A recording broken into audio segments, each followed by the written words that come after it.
which is now part of the English Language Dictionary and Vocabulary, comes from the Tagalog word bundok, meaning mountain. Catch Aral TarlakHenyo every Monday through Friday from 8:30 a.m. to 5:30 p.m.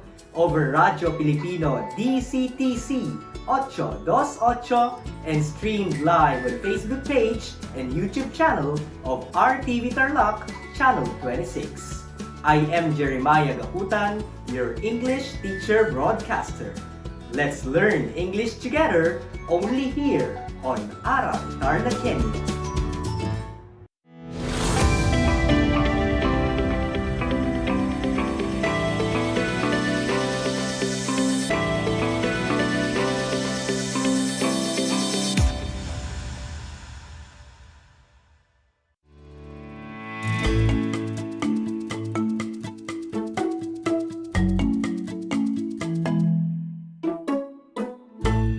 Hello and good afternoon to our grade 8 learners. Welcome to Aral TarlakHenyo here on RTV Tarlac, Channel 26. Simulcast over DCTC 828, Radyo Pilipino Tarlac, RTV Channel 26 Facebook Live, and on Converge Cable TV Channel 100.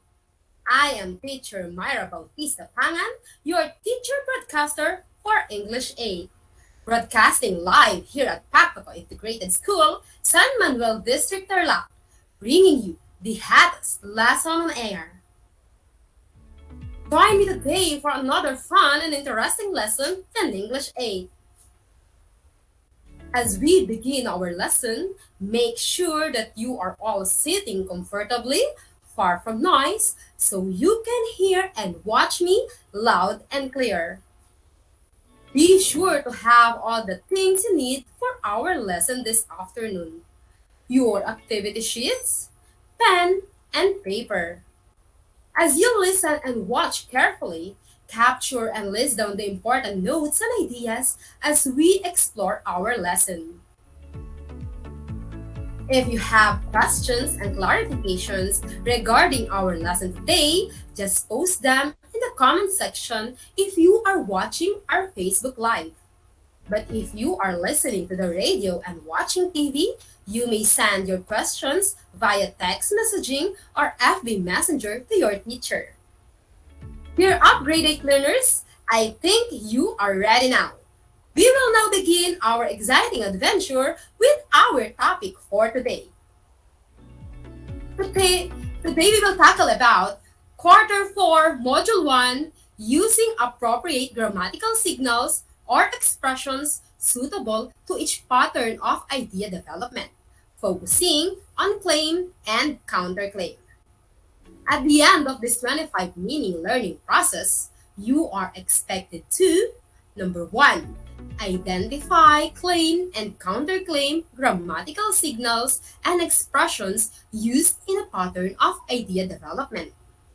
Number 2, use claim and counterclaim grammatical signals and expressions in developing ideas.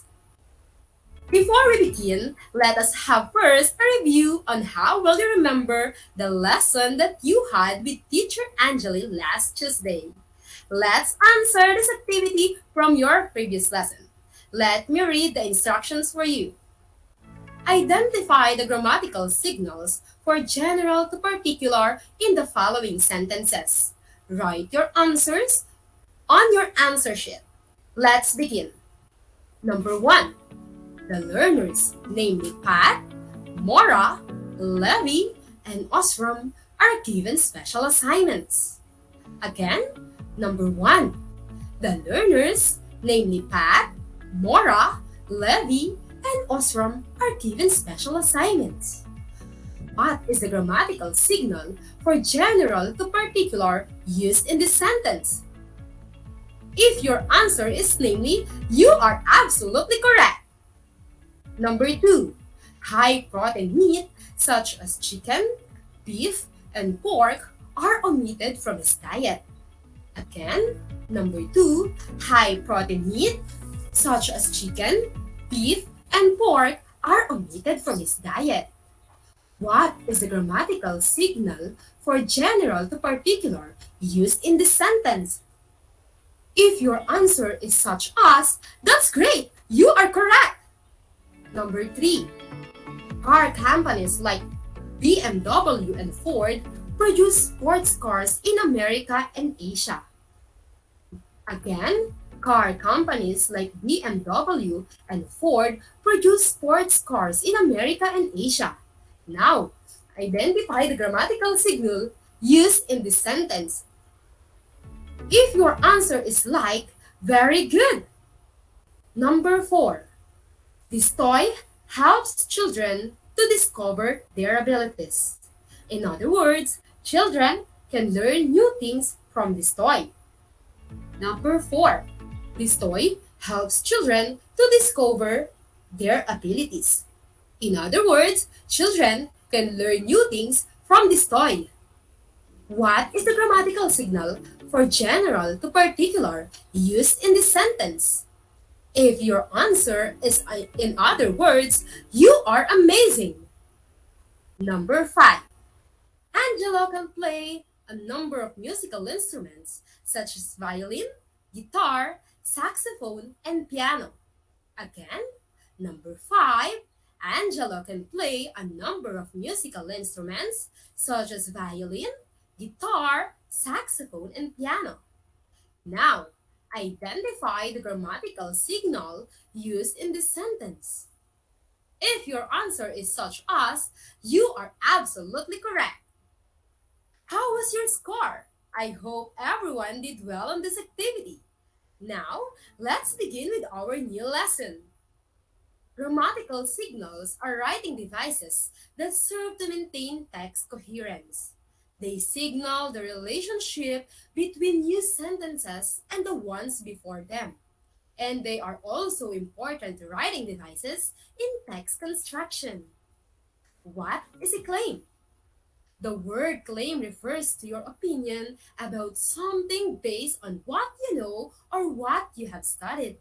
Again, the word claim refers to your opinion about something based on what you know or what you have studied. Let's study the example of a grammatical signal used for claim. Succulents are just easy to take care of because they can survive even with only a little amount of water supply. Also, they can be left any time of the day under the sun. This is an example of a claim. It relates to someone's experience and opinion about succulents. Now, let us identify the grammatical signals used in this claim. What are the grammatical signals used for this statement? If your answers are because and also, that's great, you are correct. Meanwhile, the word counterclaim is something that contradicts the claim. It further challenges the opinion. Again, the word counterclaim is something that contradicts the claim. It further challenges the opinion. Let's check this example. While the majority have found out that succulents are just easy to take care of, some still think that they have to exert more effort in taking care of them. Yes, they can be given only a little amount of water. However, one should also be careful not to put water on their leaves, or else they will turn yellow. Not all succulents want to be placed under the sun. In fact, some just want to be in a bright shaded area. This statement is a counterclaim. It provides an opposing belief or opinion on the claim about taking care of succulents. Now, what are the grammatical signals used for this counterclaim? If your answers are while the majority, however, and in fact, you are correct. The following expressions are used in making claims and counterclaims. It may be true that, but, because, nevertheless, in contrast, while some have found out that, While some may argue still, yet, otherwise, nonetheless, although it is reasonable, yet, yes, some might say that, however, on the contrary, on the other hand, it is easy to think that, but. Did you like the topic for today? Very good. I am happy that you like it. Now, it's practice time. Let's move on to our Let Us Apply Activity A. And I bet that you are ready. For our first activity, we are going to identify the grammatical signals for claim and counterclaim. Write your answers on your answer sheet. You can also type in your answer in the comment section if you are watching in our FB Live. I will read each sentence twice and you are given 3 seconds to think of your answer. Let's proceed to number 1. Fudgy bar tastes better than other snack cakes because of its texture, creamy filling, and golden appearance. Again, fudgy bar tastes better than other snack cakes because of its texture, creamy filling, and golden appearance. What is your answer? Correct! The answer is because. Number 2. Dance music has become popular for reasons that have nothing to do with the quality of music. Again, dance music has become popular for reasons that have nothing to do with the quality of music. What is your answer to number 2? Very good. The answer is 4 reasons. Number 3. The bullet ant is a small creature. Nonetheless, its bite is extremely painful. Again, number 3. The bullet ant is a small creature. Nonetheless, its bite is extremely painful. What is the answer in number 3? You are correct. The answer is nonetheless. Next is number 4. James and his team didn't finish the project. However, they did work hard. Again, number 4. James and his team didn't finish the project. However, they did work hard. What is the answer in number 4? The answer is however. And for the last number in activity 1, number 5, you can come with us if you are ready. Otherwise, you will have to ride the bus. Again, number 5. You can come with us if you are ready. Otherwise, you will have to ride the bus. What is your answer in number 5? That's great. The answer is otherwise. How was your score? Did you get a perfect score? Excellent, great learners. But if you did not get a perfect score, do not worry because there is still room for improvement and we still have more activities to accomplish. With that, we will now move on to our next activity and let me read the directions.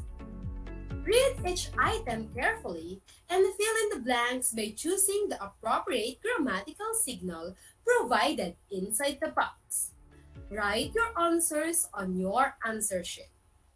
I will read each sentence twice and you have 5 seconds to think of your answer. Number 1. A lot of Filipinos follow precautionary measures in preventing the spread of the COVID-19 virus. Blank, some are just so complacent which makes it harder to flatten the curve. Again, number 1. A lot of Filipinos follow precautionary measures in preventing the spread of the COVID-19 virus. Blank, some are just so complacent, which makes it harder to flatten the curve. What grammatical signal for claim and counterclaim should we use? If your answer is however or but in number 1, you are correct. Number 2, claim. Students that are allowed to eat inside the classroom can focus better during discussions. The counterclaim, some might say that students that are allowed to eat inside the classroom can focus better during class discussions. Blank, some may be disturbed by the noise they create while eating. Again, I'll repeat. The claim is students that are allowed to eat inside the classroom can focus better during class discussion. The counterclaim, some might say that students that are allowed to eat inside the classroom can focus better during class discussions. Blank, some may be disturbed by the noises they create while eating. What grammatical signal for claim and counterclaim should we use? If your answer is however or but in number 2, you are correct again. For number 3, many claim that one need not to go to college to be successful.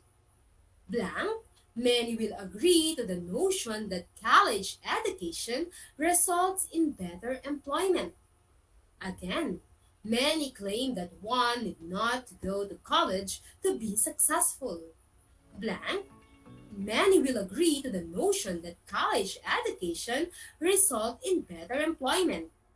Choose from the box the grammatical signal for claim and counterclaim that should we use for this statement. If your answer is while it is true to some, you are amazing. Moving on to number 4. Blank, the National Center for Education Statistics, 73% of the young adults with bachelor's degree work full-time a year round in 2014.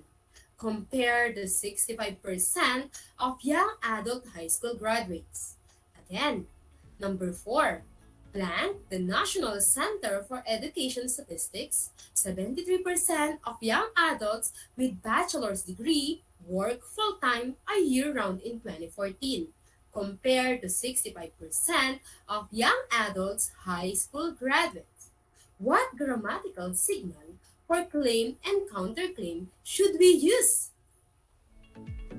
The correct answer in number 4 is according to. I hope you got it right, grade 8. Number 5. Blank, it can be said that college education is a prerequisite to attain success in life. Again, number 5. Blank, it can be said that college education is a prerequisite to attain success in life. Choose from the box the grammatical signal for claim and counterclaim that should we use for this statement. If you answered therefore in number 5, you are correct. Fantastic! How was your score in activity 2? Did you get a perfect score? That's good to know, grade 8. Keep it up! Before I present to you your post-listening or viewing activities, let's have a review of our discussion. Grammatical signals are writing devices that serve to maintain text coherence. They signal the relationship between new sentences and the ones before them. And they are also important writing devices in text construction. What is a claim? The word claim refers to your opinion about something based on what you know or what you have studied. Again, the word claim refers to your opinion about something based on what you know or what you have studied. Meanwhile, the word counterclaim is something that contradicts the claim. It further challenges the opinion. Again, the word counterclaim is something that contradicts the claim. It further challenges the opinion. What are the grammatical signals or expressions we can use in making claims and counterclaims? It may be true that, but, because, Nevertheless, in contrast, while some have found out that, while some may argue still, yet otherwise, nonetheless, although it is reasonable yet, yes, some might say that, however, on the contrary, on the other hand, it is easy to think that, but, and for our first post listening or viewing activity, you are going to complete the sentences using the given grammatical signals for claim and counterclaim. Write your answers on your answer sheet. I will read each sentence twice. Number 1. Some parents argue that television has a negative effect on family life because blank. Again, number 1. Some parents argue that television has a negative effect on family life because blank. Number 2. While some have found out that a lie detector test is not really accurate, still blank. Again, number 2. While some have found out that a lie detector test is not really accurate, still blank. Number 3. It may be true that student grades really measure achievement, but blank. Number 3. It may be true that student grades really measure achievement, but blank. Number 4. I believe that people have an intimate view of what's good for them, yet blank. Again, number 4. I believe that people have an intimate view of what's good for them, yet blank. Number 5. Many people argue that bullying is a natural part of our humanity, and the preventive measures are ineffective against this element. However, blank. Number 5. Many people argue that bullying is a natural part of our humanity, and that preventive measures are ineffective against this element of the human condition. However, blank. For the next post-listening or viewing activity, let me read the directions. Read each of the following statements and write your counterclaim for each one. Use grammatical signals for claim and counterclaim in developing your ideas. Write your answers in your answer sheet. I will read each sentence twice. Number 1. I agree that walking is a safe exercise. Number 1. I agree that walking is a safe exercise. Number 2. Students should be allowed to bring cell phones at school. Number 2. Students should be allowed to bring cell phones at school. Number 3. Students that are allowed to chew gums focus better in school. Number 3. Students that are allowed to chew gums focus better in school. Number 4. I challenge Darwin's theory of evolution. Number 4. I challenge Darwin's theory of evolution. Last number 5. Smoking causes lung cancer. Again, smoking causes lung cancer.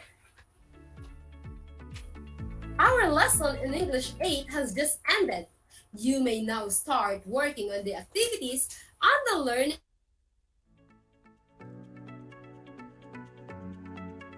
the post-listening activity by simply following the instructions. If you find it hard to do the other activity,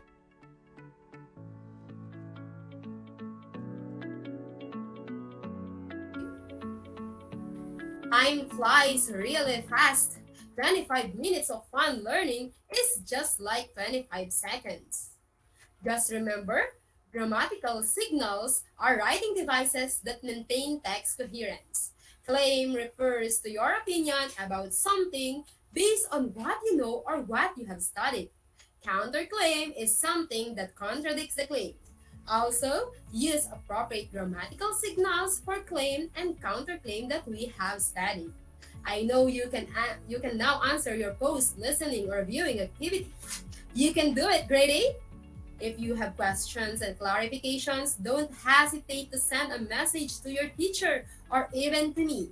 My mobile number is 0907-284-1179. I'll try to answer all your queries right away. I would like to acknowledge our 39 viewers on FB Live. Thank you for listening. For my takeaway, take this verse from Proverbs 18, verse 15. The mind of the prudent acquires knowledge, and the ear of the wise seeks knowledge. Always remember to enjoy while learning until our next learning discovery grade 8. On Tuesday, teacher Rodelyn will also discuss using appropriate grammatical signals or expressions suitable to each pattern of idea development, focusing on problem solution. Once again, you are tuning at Aral TarlakHenyo here on RTV Tarlac, Channel 26, simulcast over DCTC 828, Radyo Pilipino Tarlac, RTV Channel 26 Facebook Live, and ang Converged Cable TV Channel 100. Again, this is Teacher Myra Bautista Pangan, your teacher broadcaster. God bless everyone.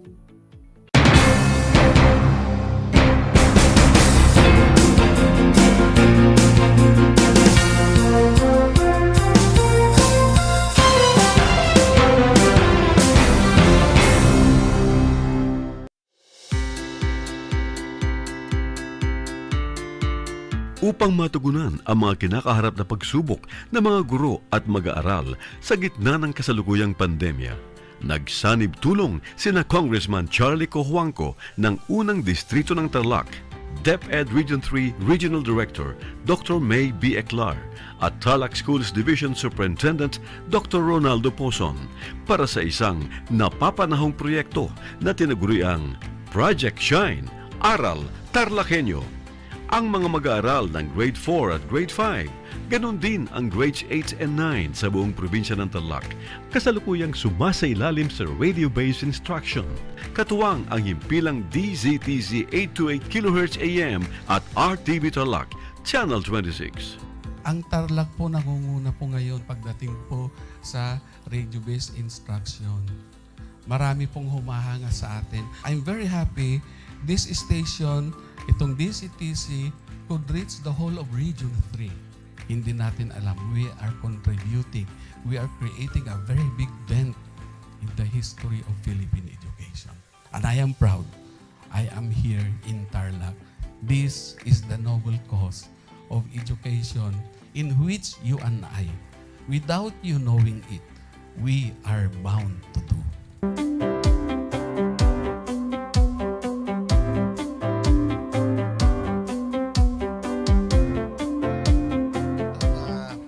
Project natin na Project Shine is a natural consequence dahil sa nangyari sa buong mundo. Let's continue to work together. I think it's very Filipino to practice bayanihan in anything or most of the things that we do. And this is a manifestation of that. No? We have private sector, we have DEPED, we have local government, all working together.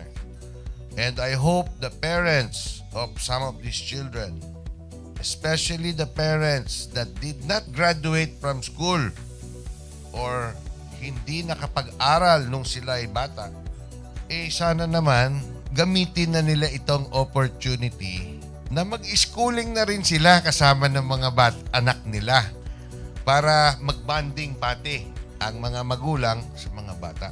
I look at this as doing God's work. Diba? So if you do God's work, it feels right. It's righteous. It's for good, not for evil. Good morning and happy learning, grade 4. Welcome to Aral TarlakHenyo here on RTV Tarlac, Channel 26. Simulcast over DZTZ 828, Radyo Pilipino Tarlac. I am Teacher Mercy Pacheco Bognot. This is Alistair Aidatu. I am Marie Josephine B. Andrade. I am Teacher Princess Marie M. Dueñas, and I will be your teacher broadcaster for today.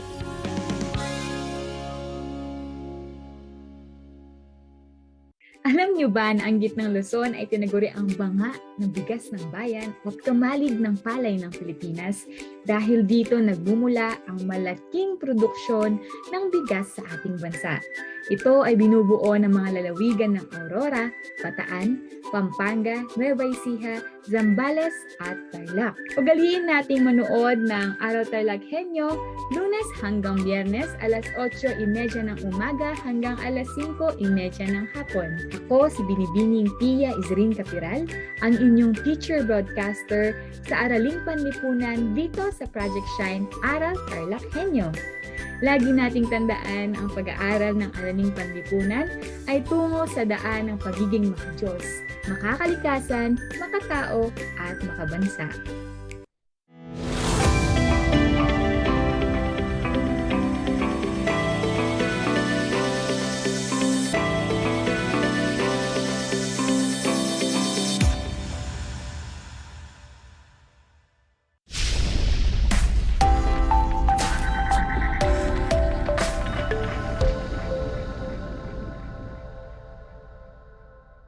Unang digmaang pandaigdig o World War I na tumagal ng 4 years o 4 na taon ay pinasiklab ng 3 dahilan.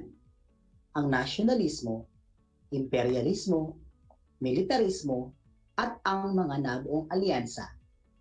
Ito ay kumitil sa maraming buhay at sumira ng milyon-milyong ari-arian. Ang World War I ay kinilala bilang Great War sapagkat ito ang kauna-unahang malawakang digmaang pandaigdig sa kasaysayan.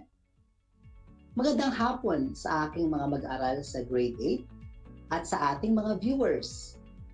Ako si Ginoong Charlie M. Peralta, ang inyong guro sa Araling Panlipunan Grade 8 na sumasahing papawid muli mula rito sa Barangay San Pascual, Tarlac City sa tulong ng RTV Tarlac, Channel 26 at DCTC 828, Radyo Pilipino, Tarlac. Samahan ninyo akong muli.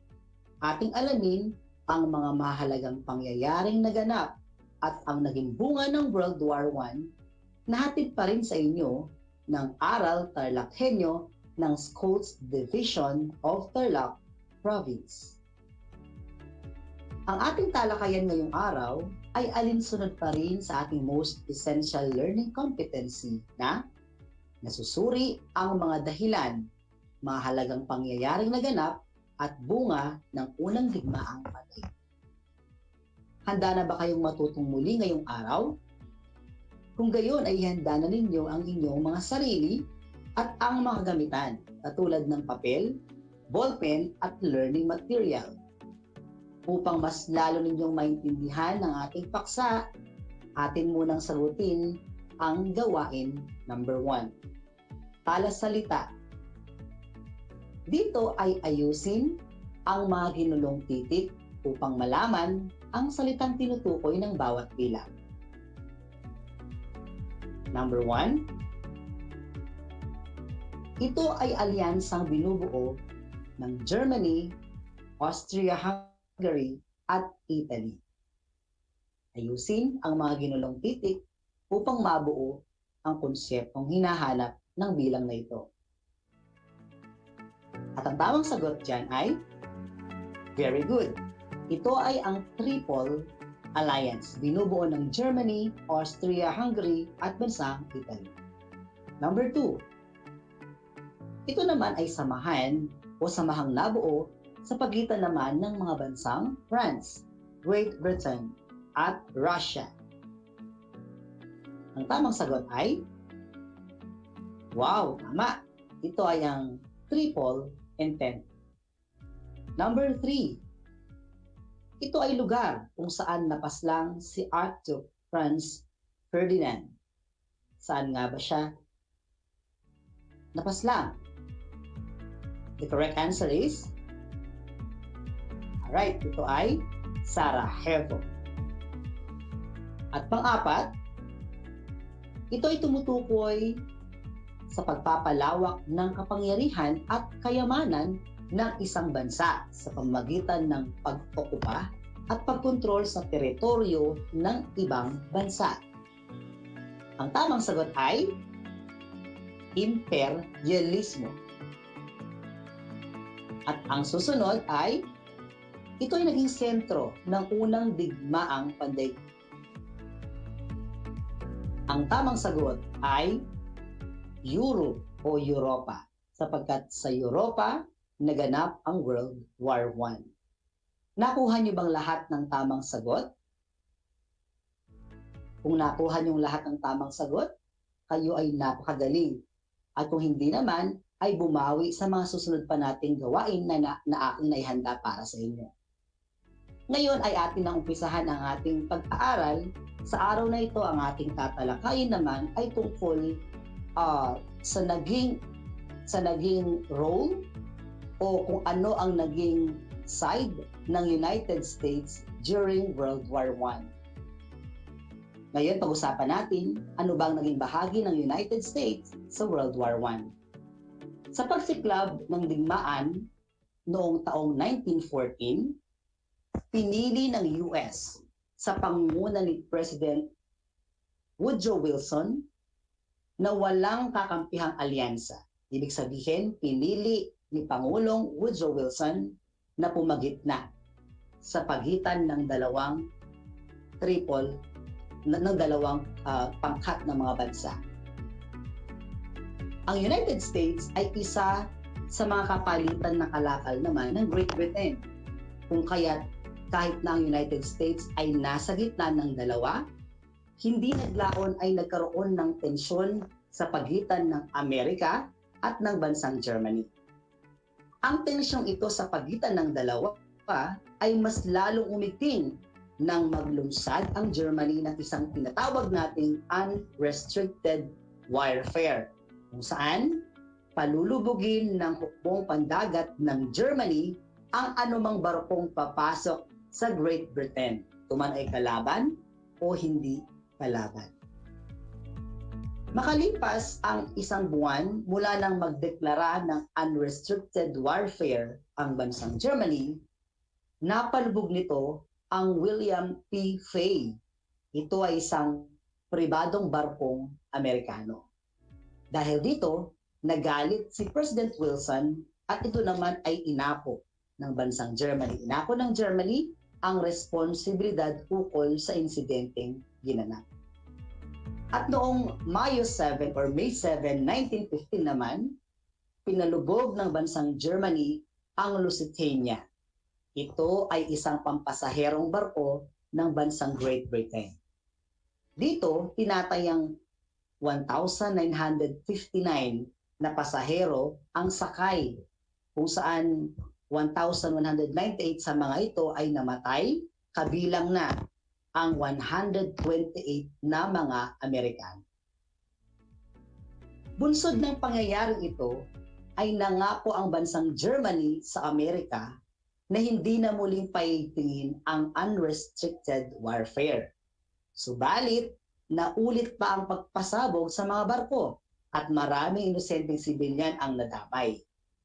Ang pangyayaring ito ay ang nagtulak sa United States na sumali na sa World War I laban sa Germany noong April 2, 1970. May tatalang mahigit sa 2 milyon na Amerikanong sundalo ang nakilahok laban sa Germany. 50,000 sa kanila ay ang nagbuwis ng buhay sa pakikipaglaban hanggang sa magwakas ang World War I noong November 1918. Ngayon ay pag-usapan natin ang tungkol naman sa pagwawakas ng digmaan at kung ano ba ang mga ginawang hakbang upang matapos ng tuluyan ang hindi pagkakaunawaan ng mga bansa. Ang pagpasok ng United States sa digmaan ay nagdulot ng paglakas ng puwersa ng Allied Forces na nagpahina naman sa puwersa ng Central Powers. Napaatras ang bansang Germany matapos ang kanyang sunod-sunod na pagkatalo at pagkaubos ng kanyang mga sundalo, habang ang kanya namang ibang mga kapanalig na bansa ay sumuko na lamang. Kasunod ng pangyayari ito ay ang pagbaba sa trono ni Kaiser Wilhelm II noong November 9, 1918.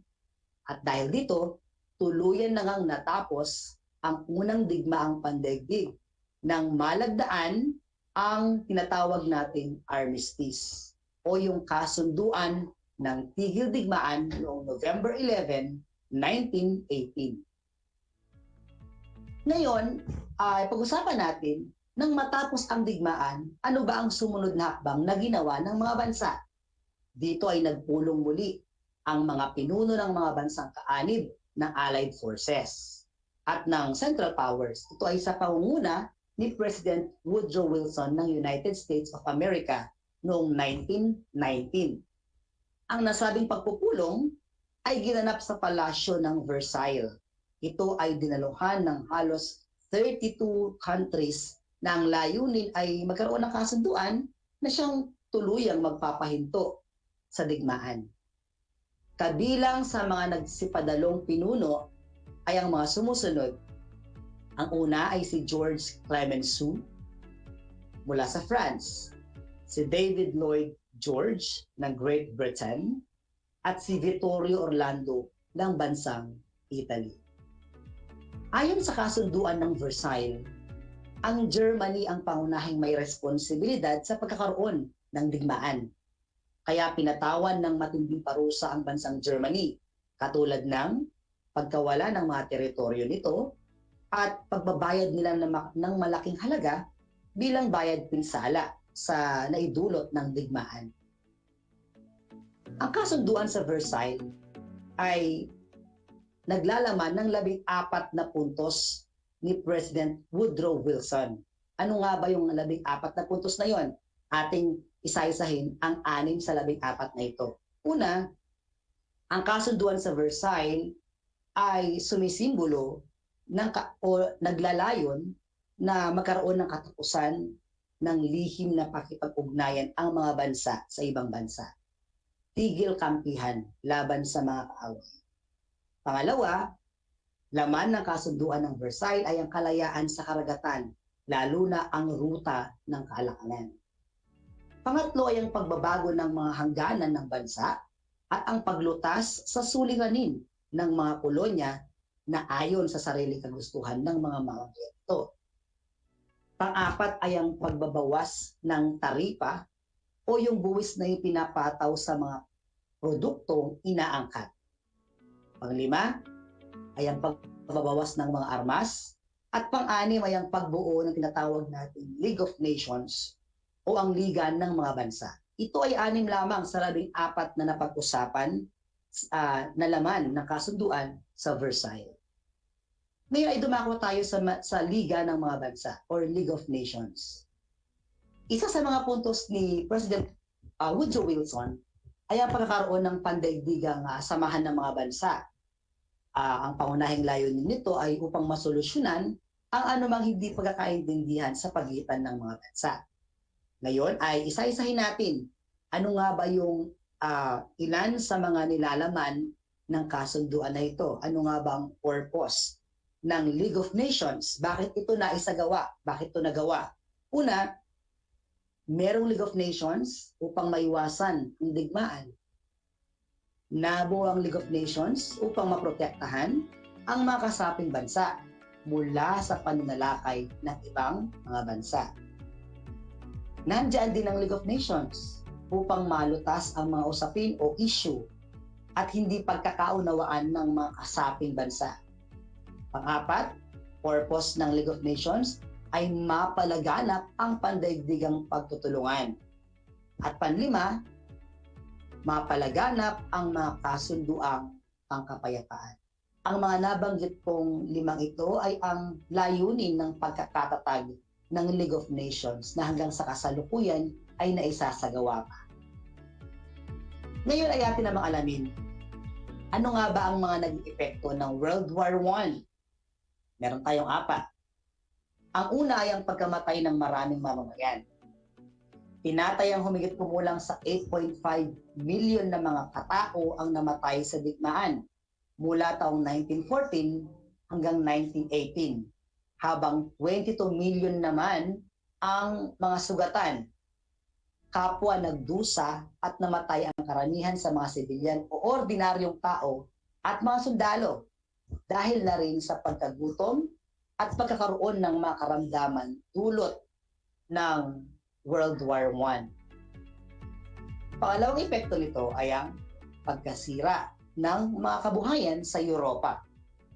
Ito ay nagdulot, o ang World War I ay nagdulot ng matinding pagkagutom at pagkasira ng mga ari-arian, kung saan dito naapektuhan ang mga kalakalan, ang pagsasaka, at iba pang pinagkukunan ng kabuhayan ng mga tao. Tinatayang nasa 200 bilyong dolyar ang kabuang halaga ng naapektuhang gawain na may kinalaman sa ekonomiko. Pangatlong epekto ng World War I ay ang pagbabago sa kalagayang pampolitika sa Europa at iba pang bahagi ng mundo. Dito nagkahiwalay ang Austria-Hungary at mga bansang Latvia, Estonia, Lithuania, Finland, Czechoslovakia, Yugoslavia at Albania, na kung saan ang mga sumusunod na nabanggit nating mga lugar ay naging malayang mga bansa. Nagwakas din ang 4 na imperyo sa Europe, ang Hohenzollern sa Germany, ang Habsburg sa Austria-Hungary, ang Romanov sa bansang Russia, at ang Ottoman sa Turkey.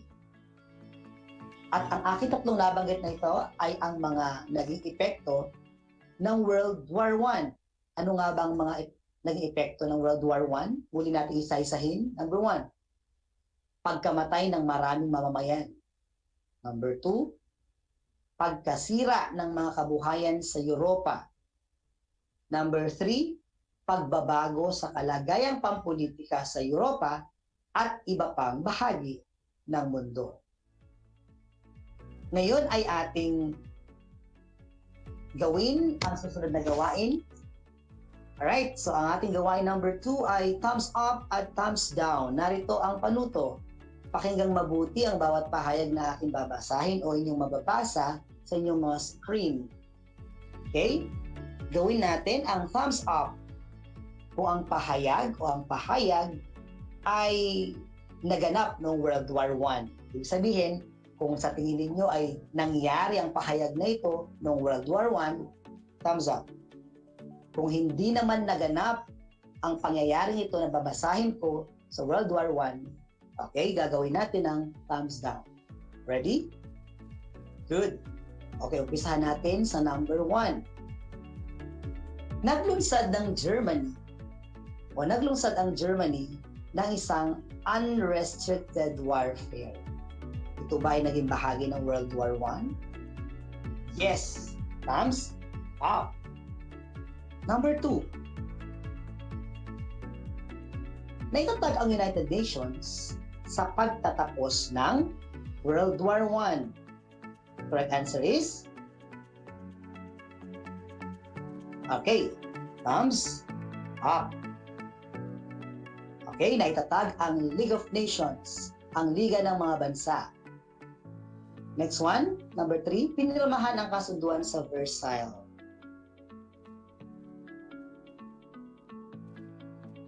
Ito ay, okay, thumbs up. Okay? Okay, class, balikan natin yung number 2. Naitatag ang United Nations sa pagtatapos ng digmaan. Napansin niyo ba kung ano yung bagay na dapat nating balikan sa pangusap na ito? Kanina, thumbs up, pero ang sagot dyan ay thumbs down. Bakit? Meron tayong panglitong salita dyan. United Nations, hindi United Nations, kundi League of Nations ang naitatag after World War I. Ayos? Okay, number 4. Nilagdaan ni Kaiser Wilhelm ang armistice. Ang answer is thumbs up. Number 5. Isa sa mga puntos ng Treaty of Versailles ay ang pagbuo ng League of Nations. Number 5 is, very good, thumbs up. Next number tayo, number 6. Pinalubog ng Germany ang barkong Lusitania. Thumbs up. Very good. Number 7. Sinubukan ng kampo ng British na sakupin ng Dardanelles Strait. Answer dyan ay tama. Thumbs up.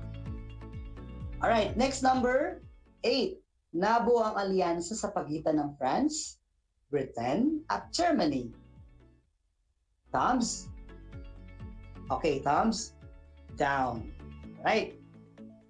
Number 9. Nagdulot ang digmaan ng pagkamatay ng maraming mamamayan. Walang iba kundi thumbs up. At ang pinakahuling bilang ay pinaslang ni Gavrilo Princip ang mag-asawang sina Franz Ferdinand at ang kanyang asawa. Okay, thumbs up. Alright. Very good sa mga nakakuha ng mataas na score. Sa mga hindi naman ay meron pa tayong susunod na gawain. Ang gawain number 2 natin ay ang refleksyon. Ito ang inyong gagawin. Ang mga sumusunod na pahayag na inyong makita sa inyong screen ng aking babasahin ay binanggit ng mga pinunong nakilala, okay, noong World War I. Ngayon, ang gagawin ninyo, magbigay o umisip kayo ng isang sariling paliwanag sa kahulugan ng bawat pahayag sa pamamagitan ng pag-uugnay nito sa ating tinalakay na paksa. So, i-reflect natin ano ba ang meaning para sa inyo ng mga linya ng mga pinunong nakilala ng World War I. Okay, so ang una ay narito. Sinabi ni Woodrow Wilson, Pangulong Woodrow Wilson, ang United States ay lumahok sa digmaan upang gawing mapayapa ang mundo para sa demokrasya. So yan po ay binanggit ni Woodrow Wilson. Marahil ay naisip ninyo na ang pahayag na ito ay nangangahulugang pagnanais ng US na palaganapin ang kapayapaan sa pagitan ng mga bansa at pagpapalawak ng demokrasya sa loob at labas ng Europa. Marahil ay naisip ng bagay na yun. Number 2. Ito naman ay nagmula kay Otto von Bismarck ng Germany. Sabi niya, ang mga alitan ay dapat daw nalutasin, hindi sa pamamagitan ng komprehensya, kundi sa pamamagitan ng dugo at bakal. Yan ay ayon kay Otto von. Ano kaya ang ibig sabihin nito? Maaari ay naisip ninyo na mga salita o siya ay gumamit ng mga salitang may simbolikong kahulugan, dugo at bakal, na maaari ay pinangahulugan na malulutas lamang ang alitan sa pamamagitan ng isang striktong konstitusyon at striktong pagpapatupad dito sa gitna ng ng mga bansang kasangkot sa alitan. No? Marahil naisip nyo rin ang bagay niyo. Okay, last one. Ito ay nagmula naman kay Edward Grey, isang British liberal statesman. Sabi niya, lahat ng ilawan sa Europe ay nawalan ng liwanag at hindi natin makikita ang kanilang pagkilaw na muli sa loob ng mahabang panahon. Okay, so dito gumamit din siya ng simbolikong kahulugan, no? Kung saan gumamit siya ng word na ilawan na maaring tumutukoy sa pagsiklab ng alitan sa pagitan ng mga bansa noong World War I. Nasabi rito na siya namang naapula nang matapos ang digmaan. Okay? So I think hindi nyo man naisulat o na-type yan sa ating comment section dahil napakahaba. Ito ay alam ko na pumasok sa inyong isipan. And nice job for that. Alright, so matagumpay na naman natin natapos ang ating talakayan ngayong araw na ito. Sana'y huwag ninyong kalilimutan ang mahalagang leksyon na inyong natutunan ngayong araw at ibahagi sa iba. Muli, ako ang inyong guro sa Araling Panlipunan Grade 8, Ginoong Charlie M. Peralta, na nagsasabing ang pag-aaral ng Araling Panlipunan ay daan tungo sa pagiging makadiyos, makatao, makakalikasan at makabansa. Hanggang sa muli, paalam.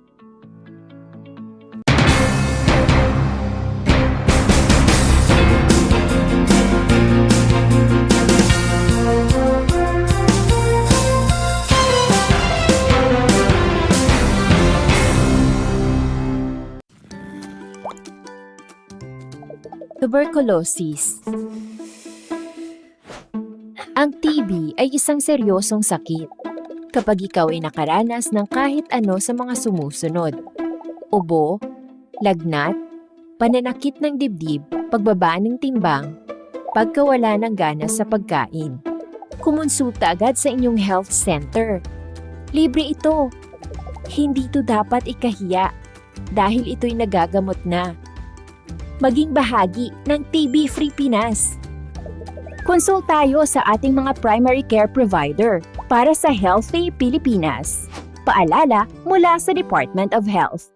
Wagi sa kaalaman, kabahagi sa kaligtasan. Gana sa karaman kaparte sa seguridad. Analo at kakapatan, kabiyangan at kilalaban. Narito ang mga dapat gawin bago magkalindol. Siguraduhing matibay ang bahay at ipakumpuni ang mga sirang bahagi nito. Siguraduhin ding ligtas ang pagkakalagay ng mga mabibigat at mga nakabiting bagay. Ihanda ang emergency kit na naglalaman ng mga pangangailangan ng pamilya kagaya ng radyo, flashlight, first aid kit, tubig, pagkain, pito at gas mask. Makilahok sa mga pagsasanay ukol sa lindol. Wagi sa kaalaman, kabahagi sa kaligtasan. Madaugon sa kasayuran, kabahin sa kaluwasan. Sinambot keng kabaluan, kayabe keng kasamasnan. Madaugon sa kahibalo, kabahin sa kaluwasan. Isang mahalagang paalala mula sa kabahagi mo, Radyo Pilipino.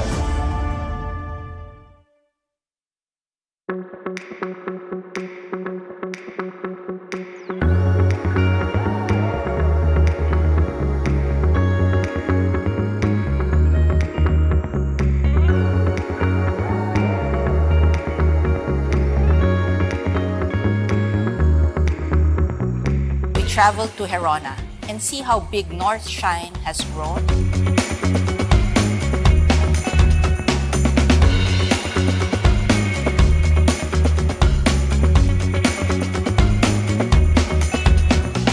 Doon nga ho sa bayan ho namin, nakilala ho kami dahil sa North Shine.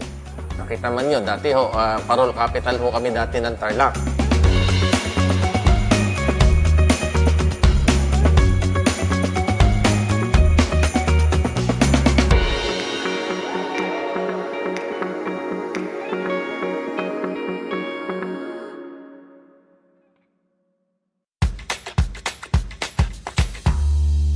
Alam niyo ba na ang whale shark ay hindi isang whale? Ang whale shark o butanding ay kinikilalang world's largest fish at tinatawag gentle giants. May sukat itong 12 meters. Maliliit ang ngipin ng butanding, kaya naman planktons o maliliit na hipon at isda lang ang kaya nilang kainin. Simula noong 2011, marami nang nahumaling mag-whale shark watching sa Oslo, Cebu. Alam niyo na, yan ang whale shark! How are you today? Hello, everyone. Hello, learners of Tarlac. Good morning, Mas Talino Grade 4 learners. Welcome to Aral TarlakHenyo here on RTV Tarlac Channel 26. Simulcast over DCTC Radio Filipino Tarlac. I'm Sir Glenn, your teacher broadcaster. Broadcasting live here at Paniki Tarlac. Remotely here in Concepcion, Tarlac. Live here at Barangay Pedro Elquines, Mayantok, Tarlac. Broadcasting live from Ramos National High School. Your anchor teacher today for grade 9 mathematics. Your partner in education this time of pandemic.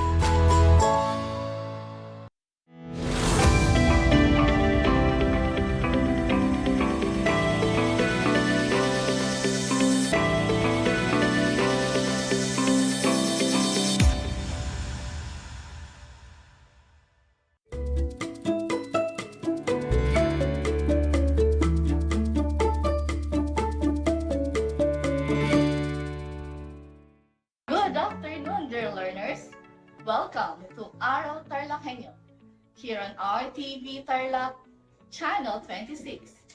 Simulcast over DZTZ 828 Radio Filipino Tarlac and on RTV Tarlac Facebook Live. Also seen live via Channel 100 of Converge Cable TV. How are you today, my dear grade 8 students? Well, I may not see the smiles on your faces, but I do feel your excitement. Yes, your excitement in learning new skills today. Have you taken your snacks already? If you already did, then you are now alert and all set to our discussion. I am very happy to know that you are tuned in today, listening and willing to learn, especially in carpentry, grade 8 students.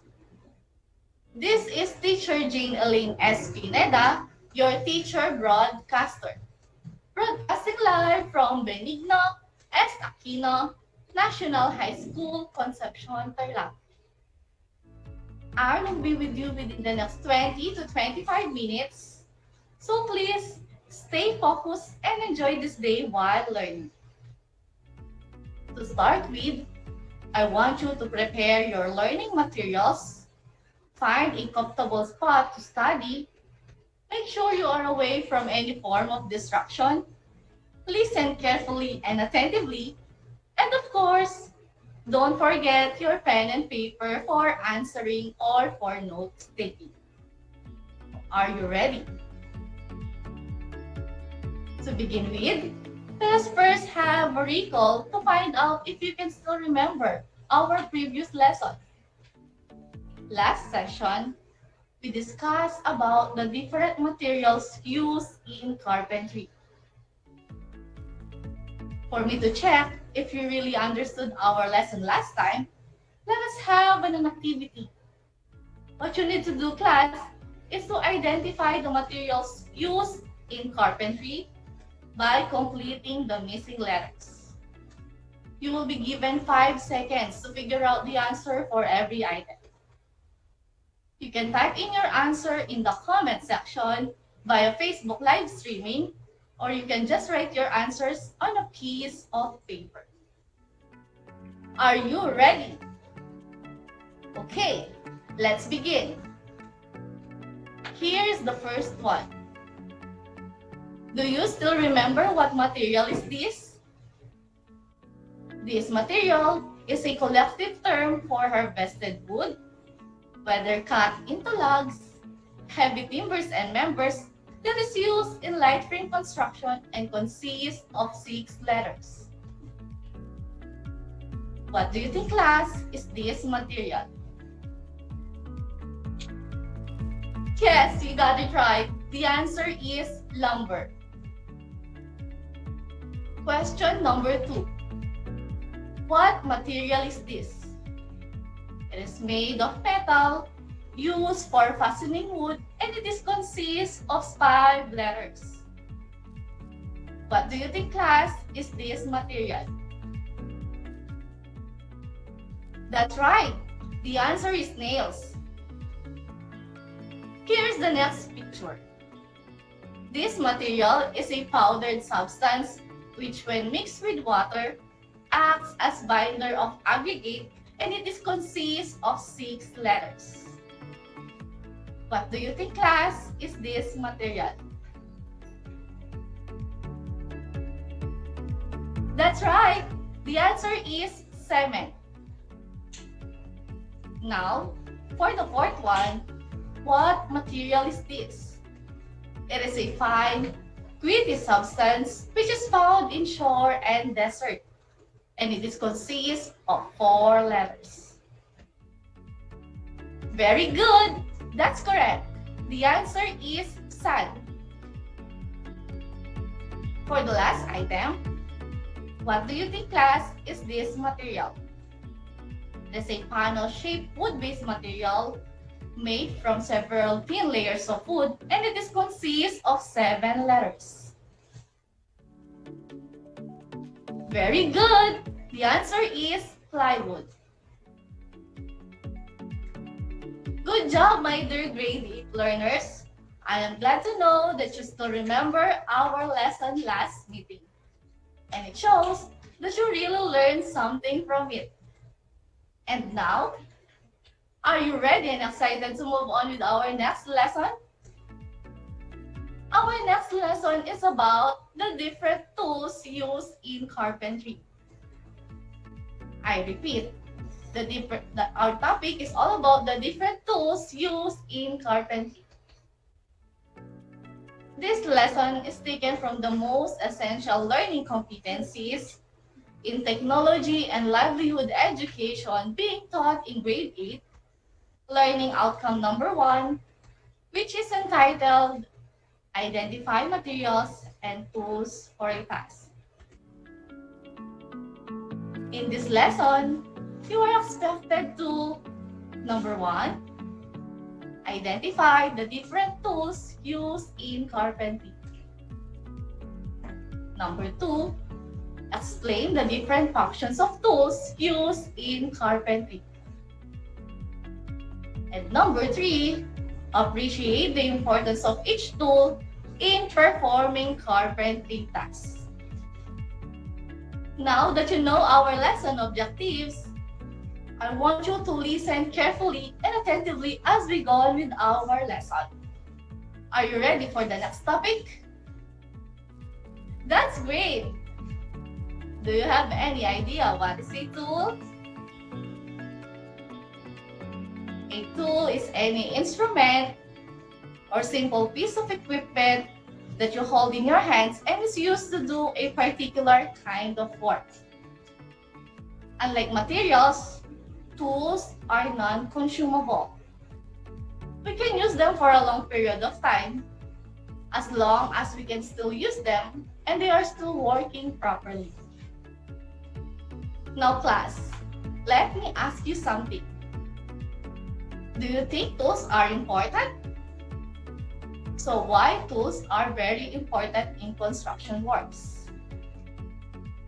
Yes, tools are indeed very important in construction works because they are primarily used to put things together or to take them apart. They are used in constructing our homes, offices, school buildings, timber bridges, and many more. Now, let's discuss the different tools used in carpentry. So here are some of the basic tools that a carpenter must have. For the first tool, we have a tri-square. A tri-square generally consists of two parts. We have the handle and the blade. The blade is the longer portion, usually made of metal, and the handle, on the other hand, consists of wood, plastic, or metal. It is used to test the squareness of a stump. Next is the pull-push rule.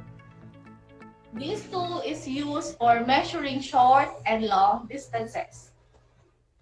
It is also known as flexible rule and carpenter's best friend. You can do a project accurately without this tool. For the third one, we have plumb bob. A plumb bob is a weight with a pointed tip on the bottom that's hung from a string, used for vertical alignment. A plumb bob is useful in establishing vertical for a wall construction or a door jamb when hanging a door. Next, we have the level bar. A level bar is a tool used in checking vertical and horizontal alignment. It consists of a small glass tube containing alcohol or small liquid and an air bubble. The tube is sealed and fixed horizontally in a wooden or metallic block or frame with a smooth lower surface.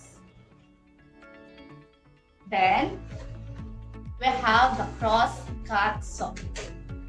A cross-cut saw is designed for cutting wood across the grain. Cross-cut saws may be small or large, with small teeth close together for fine work like woodworking, or large coarse work like log bucking, and can be a hand tool or a power tool. Next, we have rip saw. It is used for cutting along the grain. Its teeth are spaced 3 to 5 teeth per inch, and because Ripso's teeth are wider than those of the cross-capsule, it can slice through wood like a chisel. The final cut of a ripsaw is rough, and the wood has to be sanded to its final measurement. The next tool is chisel. It is a tool used for carving, cutting, and shaping hard materials such as wood, stone, or metal. It is one of the most common tools in carpentry used to shape wood. Due to the sharpness of the tip, it requires careful handling because it can cause injury in a small mistake or carelessness. Lastly, we have a claw hammer. A claw hammer is a hammer primarily used in carpentry for driving or pulling them from wood. A claw hammer is a versatile tool. It can be used for general carpentry, framing, cabinet making, assembling furniture, upholstery, finishing, riveting, bending or shaping metal, striking masonry drill, and steel chisels. The claw hammer seems to be simple in concept, but it has many uses that make them useful tools around the house or worksite. Thank you for listening attentively, my dear students. Were you able to get all the tools? Okay, that's great.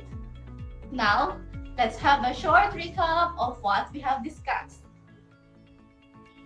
What are the different tools used in carpentry? Can you name them?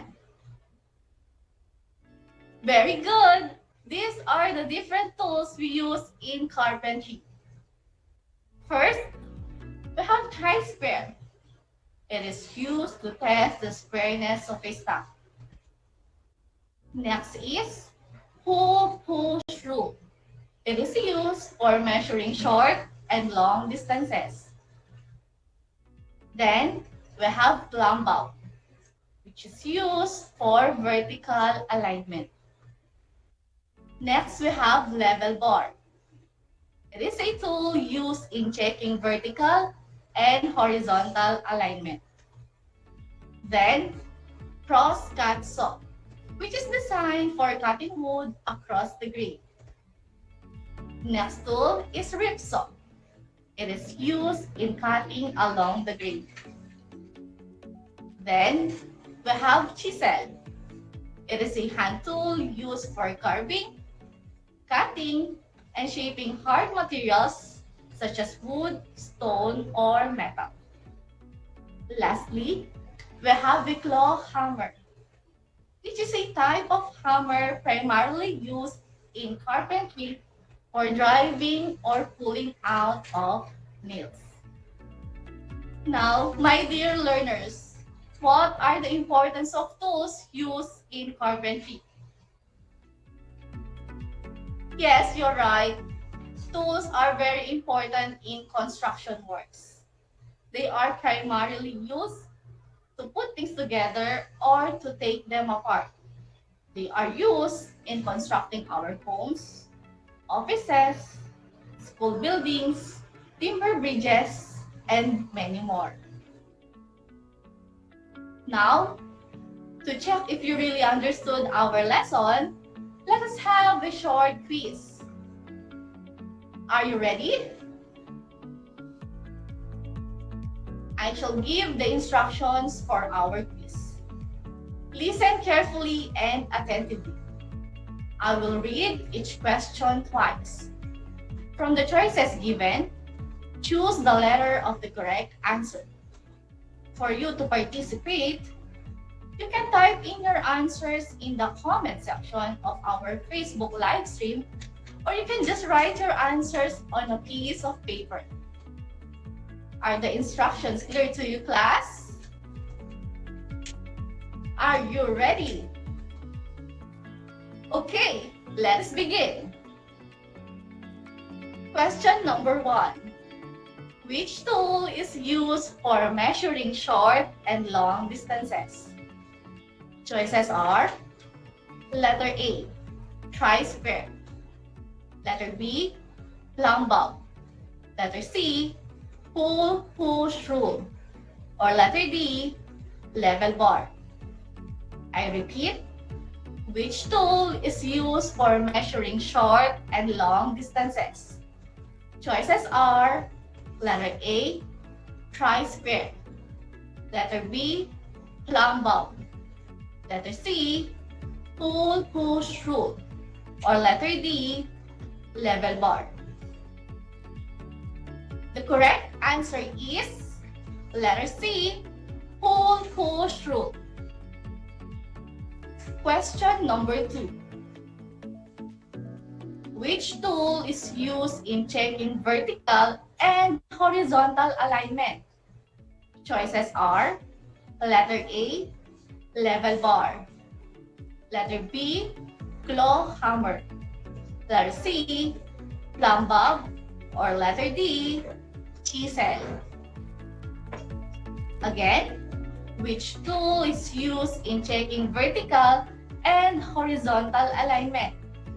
Letter A, level bar, letter B, claw hammer, letter C, plumb bob, or letter D, chisel.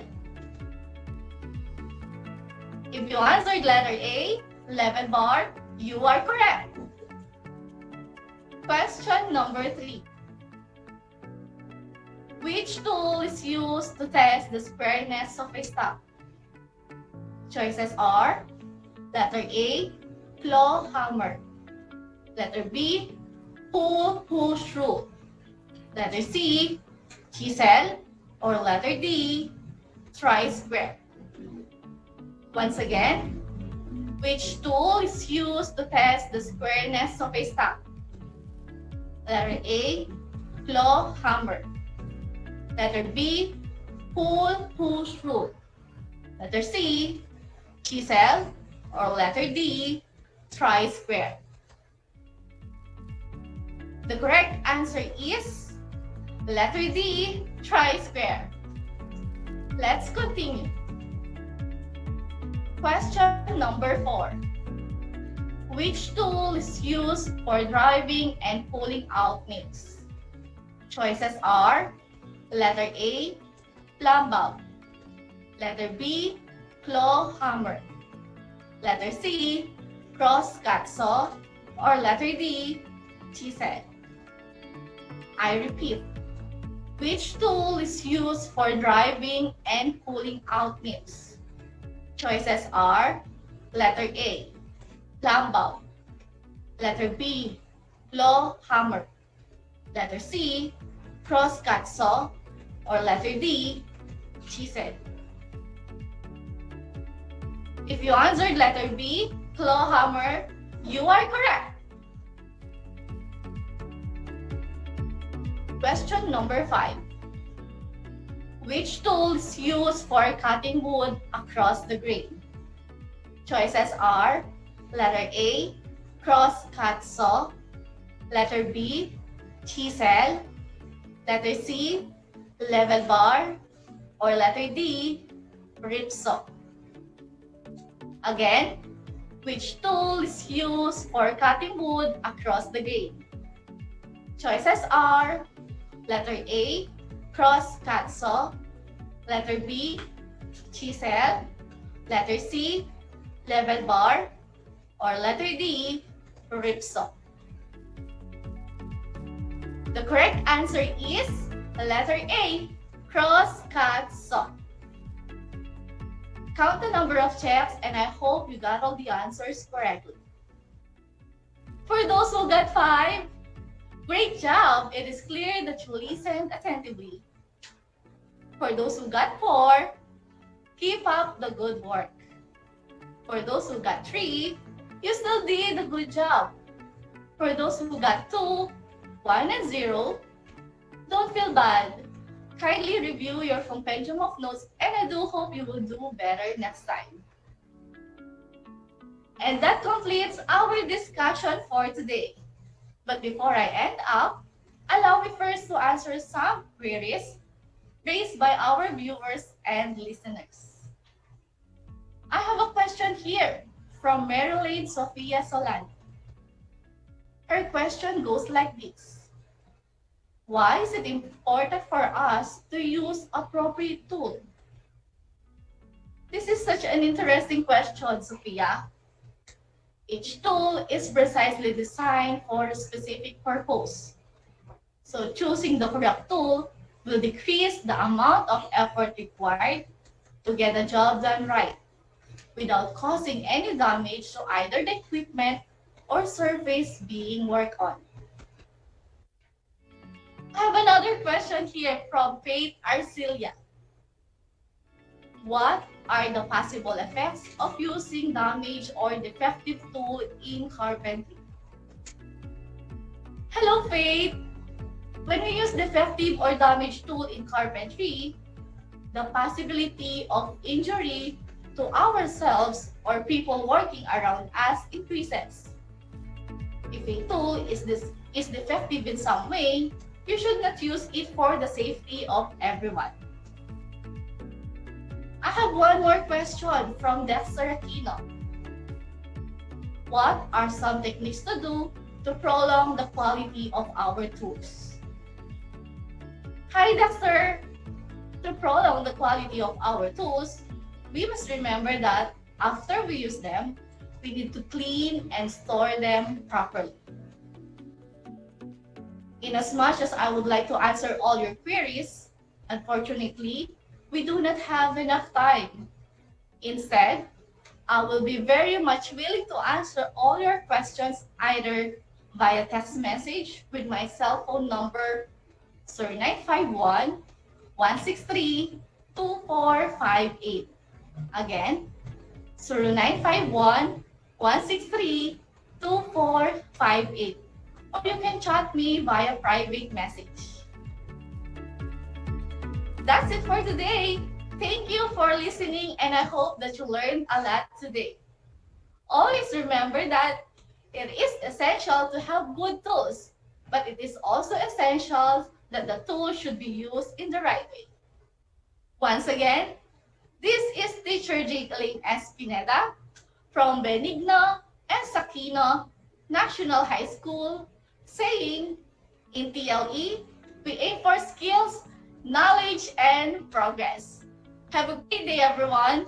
Take care, and God bless us all.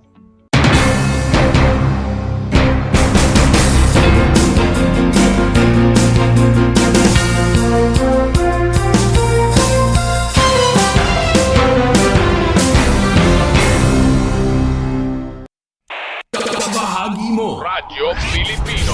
Saan mang bahagi ng Pilipinas, saan mang bahagi ng mundo, anumang uri ng pamumuhay.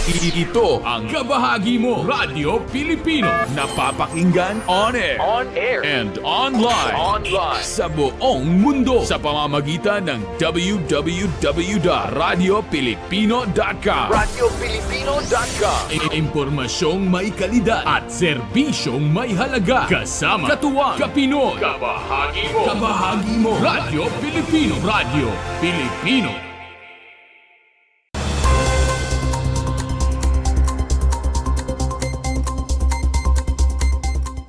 Paniki New Public Market bukas na sa publiko. Formal nang binuksan sa publiko ang bagong palengke sa Paniki Tarlac.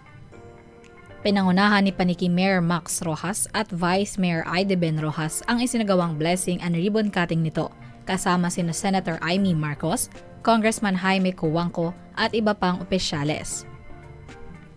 Sa mensahe ni Mayor Rojas, binanggit nito ang dahilan kung bakit kamakailan lang binuksan ang bagong palengke ng bayan. Kaya nga po na-delay ang pagbubukas ng ating palengke dahil nga po sa dumating na pandemic dito sa ating bayan at sa buong mundo. Kaya na-delay ang pagbubukas ng ating palengke. Alam niyo po, ito po ay bagong-bagong palengke. Dahil nga po sa nangyaring sakuna, sa pagkakasunog ng dating palengke, kaya naman po naisip namin ng ating yumaong Congressman Charlie Cohangco, ama ni Jaime, na ilipat na ang bagong-bagong palengke dito sa Barangay Tablang. Kaya lahat po ng bisita na naririto, welcome po kayo dito sa ating new public market. Sa mensahe naman ni Congressman Jaime D. Cohangco, aniya panahon na nga talaga upang buksan ang bagong palengke. Magandang umaga po sa ating lahat. Thank you so much for being here today to celebrate this very important event and long-awaited event. It's about time talaga that we have this wet market up and running. So once again, thank you to Senator Amy Marcos for being here today. Thank you to Mayor Max, and thank you to Vice Mayor Bien. And thank you to all our councilors here sa Paniki. And thank you all our TARLakHenyos for being here today. So once again, palakpakan po natin kay Mayor Max at Senator Amy. Thank you po. Ipinaliwanag naman ni Senator Amy Marcos ang kahalagahan ng public market sa bawat bayan. Pinasalamatan din nito ang lahat ng dumalo sa nasabing opening ng public market. Sa inyong lahat, alam ko na para sa bawat LGU, ang palengke, ang puso at kalagitnaan ng buhay na pinag-iikutan. Kaya napakahalaga ng ating market, ika nga. Unang-una, dyan kumikita ang ating mga munisipyo. Halos dyan lang kumikita ang ating munisipyo pagtutuusin at iilan lang naman ang buwis na kinokolekta ng LGU. At sa kabila nun, alam rin natin, araw-araw, andyan lahat ng ginang ng tahanan, araw-araw umiikot ang mahihirap sa presyo ng pagkain. Kaya napaka-importante po nito at bilib na bilib ako at napaka-sosyal. Ayan, importante yan. Walang itsurang palengke. Mukha talagang labis-labis pa sa mall. Kaya congratulations, Mayor! At congratulations sa dalawa nating magagalang at mababait na kongresista sa inyong pagsasatupad nitong pangarap ng ating kaibigan na si Charlie. Ito talaga ang gusto niya ilagay dito at sa wakas na isatupad na ni Jaime at ni Libni. Thank you very much. Mabuhay ang palengke, mabuhay ang paniki. Maraming salamat po. Diyos te Agnina, kada kayo. Amen. Ang 5 hektaryang palengke ay isa sa mga proyektong tinutukan ni Mayor Rojas upang makapagbigay tulong at serbisyo sa kanyang nasasakupan. Dagdag pa rito, matapos ang ginanap na ribbon cutting ng Paniki New Public Market, nagtungo naman ang mga ito sa Eduardo Cohangco Jr. Gymnasium kung saan isinagawa ang pagbibigay ng mga ayuda para sa mga Women's AICS beneficiaries, kung saan naroon sina Congressman Christian Yap at iba pang mga respetadong individual. Para sa RTV Tarlac Channel 26, ako si Jam Torio, nagbabalita.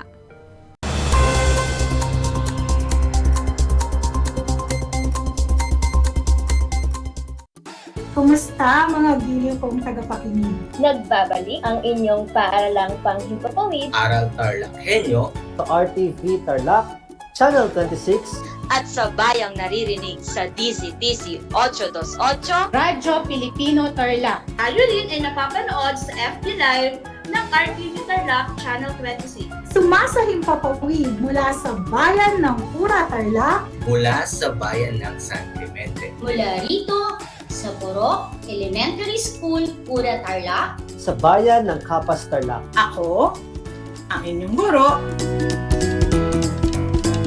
na maghahatid sa inyo ng makabuluhang pagtalakay sa ating aralin.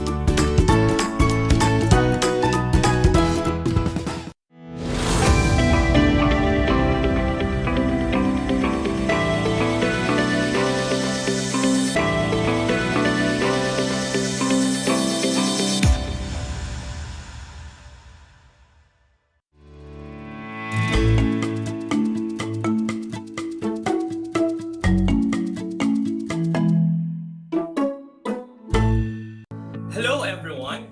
Good afternoon, especially to all grade 8 students. Welcome to Aral TarlakHenyo here on RTV Tarlac Channel 26. simulcast over DZTZ, Radio Filipino Tarlac. I am Sir Michael Garcia, your teacher broadcaster for Music Grade 8, live broadcasting at Balayang Victoria, Tarlac. Join me as we learn together in this 25 minutes of meaningful discussion. I just want to tell some gentle reminders. Make sure that you are in the most comfortable place while tuning into our live stream, television, and radio station. Also, make sure that you have a copy of your learning module and learning activity sheet in Grade 8 Music for 4th quarter to better understand our lesson for today. Today's episode is the first lesson among the 3 Asian musical theaters for Music 8 Quarter 4. Last Tuesday, Ma'am Pearly Obiena discussed the overview of the 3 Asian musical theaters, Kabuki of Japan, Wayang Kulit of Indonesia, and Peking Opera of China. Each form has its unique artistic approach that is rooted in their culture. As we are about to begin the discussion, get your self-learning module and learning activity sheet with a clean sheet of paper and ball pen. Now that you are ready, let's get started. Remember, your learning task for today. At the end of the lesson, you should be able to identify musical characteristics of Asian musical theater Peking opera through video filmed or live performances, and describe the instruments that accompany Peking opera. Let us recall what you have learned about Asian musical theater by answering a simple activity. Read each statement carefully. Write through if the statement is correct and false if the statement is wrong. Are you ready? Let's start. Number 1. Theater arts is a collaborative form of the fine art that uses live performers to present the experience of a real or imagined event before a live audience in a specific place. What is your answer? If your answer is true, you are correct. Number 2. Kabuki is a Japanese traditional theater art that is performed in a stylized manner which combines singing, acting, and dancing. What is your answer? If your answer is true, you are correct. Number 3. Wayang Kulit is a classical form of Chinese performance art which combines music of Chinese instruments, singing, miming, dancing, and history. What is your answer? If your answer is false, you are correct. Number 4. Peking opera refers to the art of Indonesian puppet theater, which originated in Java and now widely known all over the world. What is your answer? If your answer is false, you are correct. Number 5. Combat is one of the needed skills in Peking opera. What is your answer? If your answer is true, you are correct. Did you get everything correctly? Perfect. Now you are ready to learn more about Asian musical theater. Before we proceed to our lesson today, let's have first our pre-test to assess what you have already know about the lesson. In your learning activity sheet, activity 1, identify the following terms being described by unscrambling the jumbled words or letters, Write your answer on the blank, or you may comment your answer on the comment section on our RTV Tarlac FB Live. Number 1, NCAHI. This country, known for their traditional theater art, are regarded as one of their cultural treasures. What is your answer? If your answer is China, you are correct.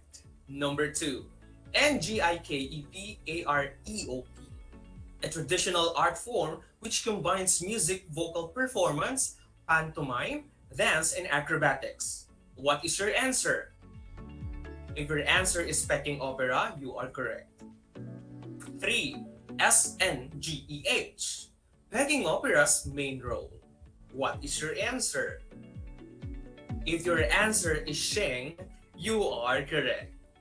Number 4, A and D. It refers to any female role in Peking opera. What is your answer? If your answer is Dan, you are correct. And number 5, BATMOC. One of the main skills of Peking opera performers that they utilize wherein it concerns with acrobatics and fighting with all manner of weaponry. What is your answer? If your answer is combat, you are correct. What is your score for this activity? If you got all the correct answers, very good. If you did not get them all correctly, do not worry because this episode will help you learn more. Today, we will talk about the Asian musical theater Peking Opera or Beijing Opera of China.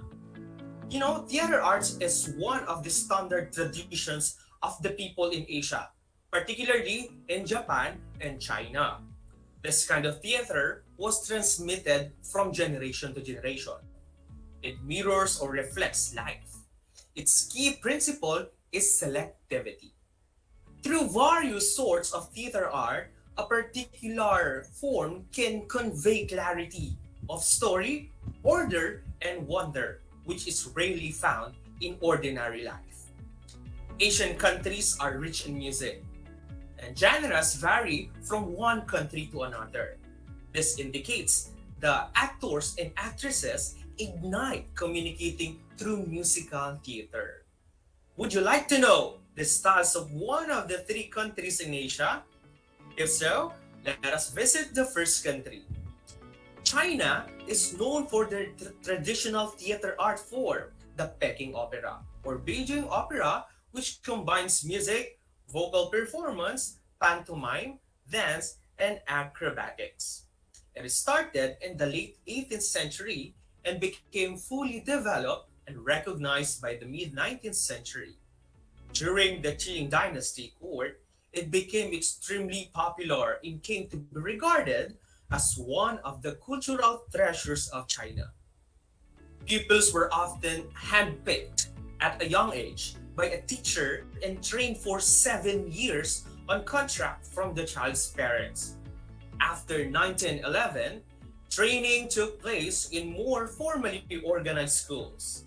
Students at these schools rose as early as 5 o'clock in the morning exercises, and daytime was spent learning skills of acting in combat, and senior students performed in outside theaters in the evening. Let's go to the characters and roles.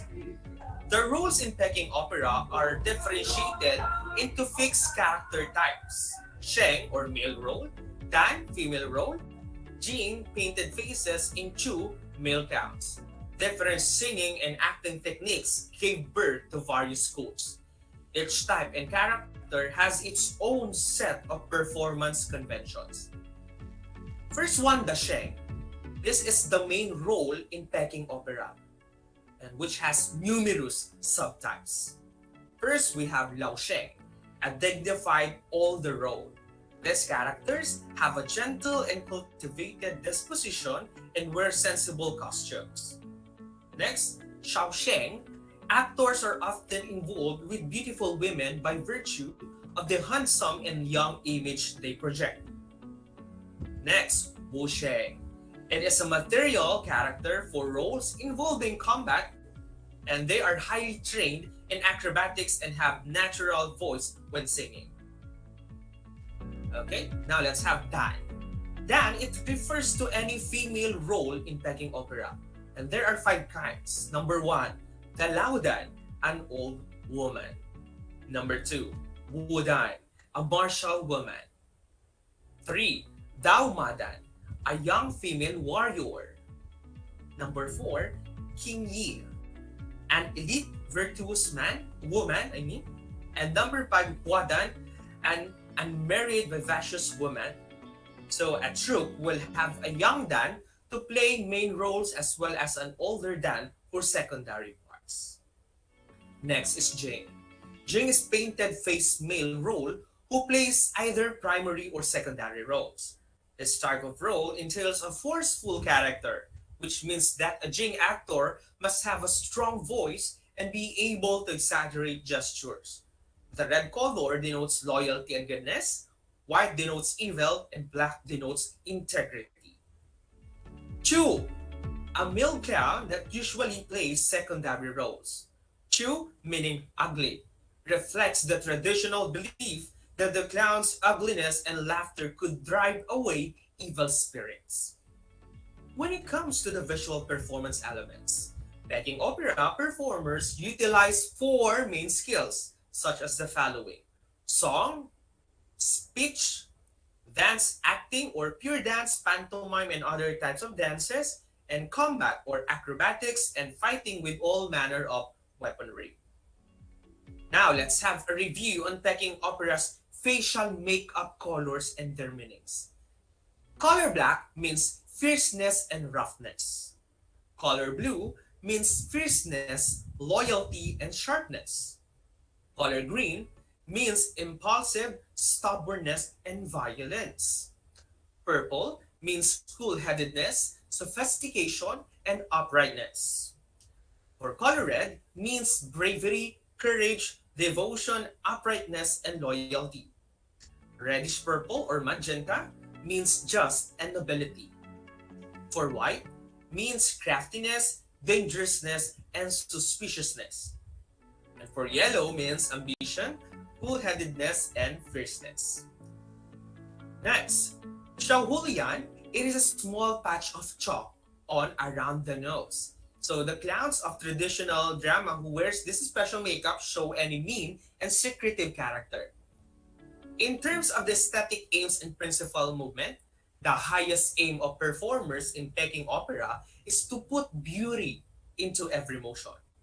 So the art forms, gestures, settings, music, and character types are determined by long-held conventions. Conventions of movement include the following. Walking in a large circle always symbolizes traveling a long distance. Next, a character straightening his or her costume and headdress symbolizes that an important character is about to speak. Next, pantomimic is the opening and closing of the doors and mounting and descending of the stairs. And for the staging and costumes, in Peking opera, audiences are given great room for imagination. The props traditionally included only a table and two chairs. First, the stage.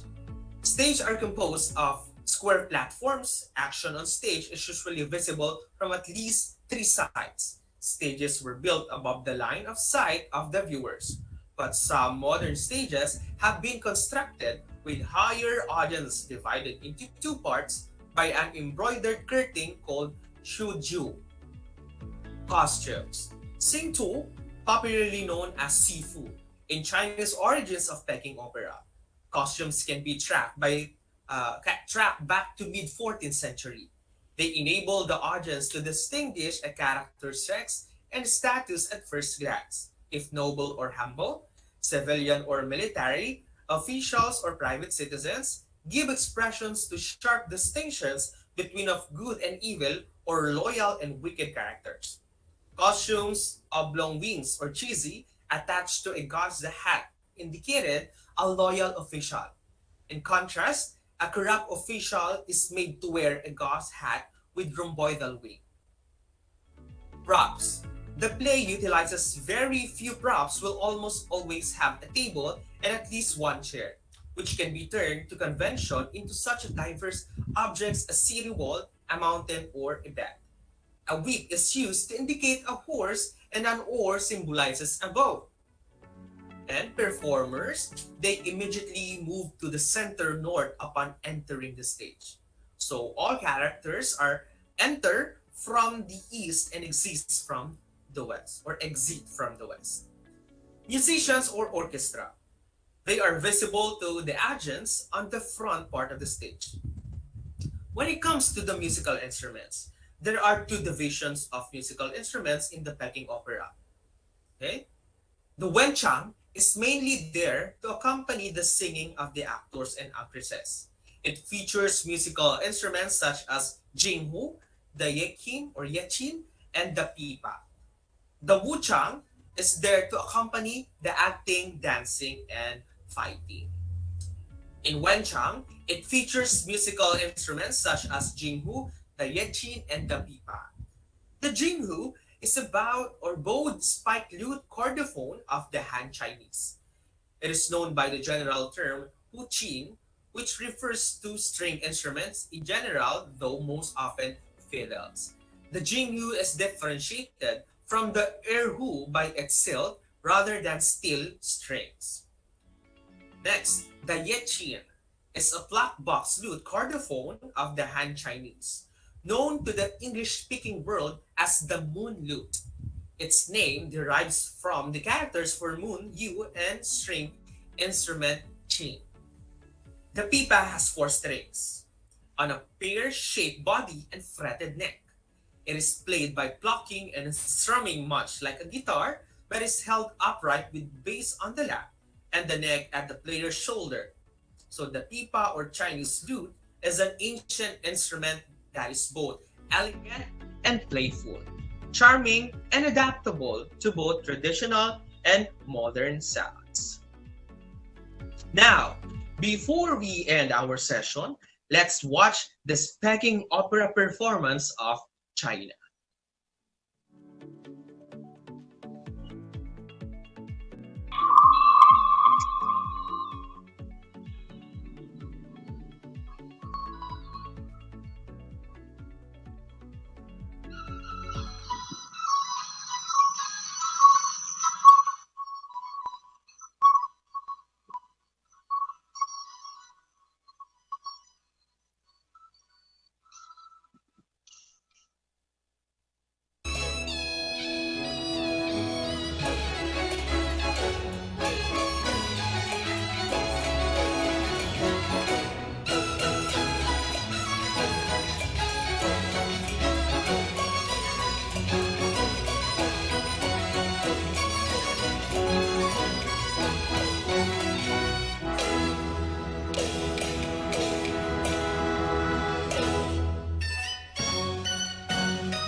That concludes our discussion.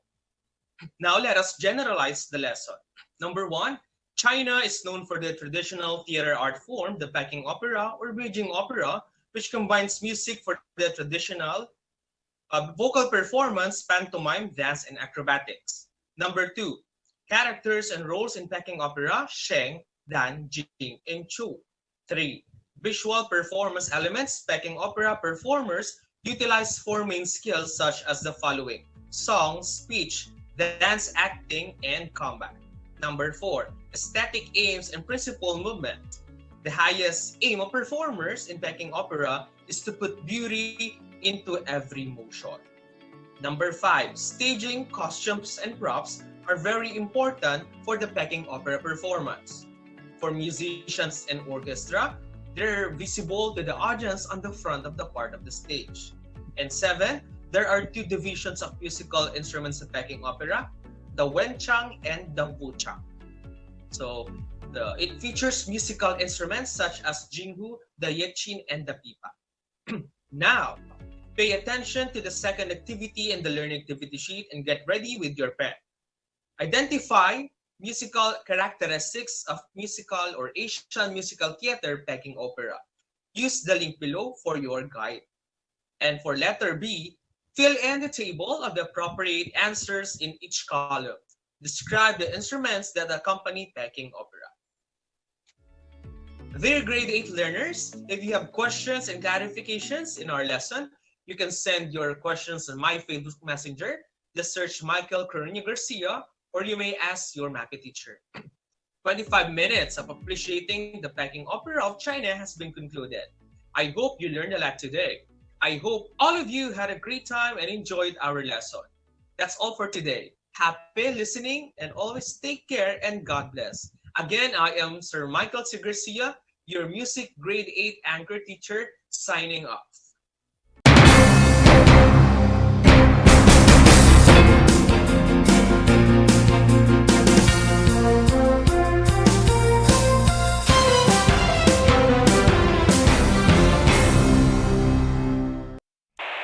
Bahagi mo Radyo Pilipino saan mang bahagi ng Pilipinas, saan mang bahagi ng mundo, anumang uri ng pamumuhay, kabahagi mo Radyo Pilipino. Radyo Pilipino sumasahimpapawid sa DWPR 1296 Dagupan, DZTC 828 Tarlac, DZLT 1188 Lucena, DZYM 1539 Mindoro, DWRL 1080 Legazpi, DWRN 657 Naga, DYRB 540 Cebu, DYRL 1035 Bacolod, DYRN 1134 Dumaguete, DXCO 1044 Cagayan de Oro, DXGS 765 General Santos, DXOC 1494 Ozamis, DXOW 981 Davao at Radio Filipino Podcast Center Manila. Ito ang kabahagi mo Radyo Pilipino, napapakinggan on air and online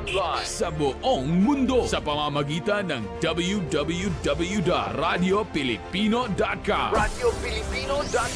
Impormasyong may kalidad at serbisyong may halaga, kasama katuwang kapinoy. Kabahagi mo Radyo Pilipino. Radyo Pilipino.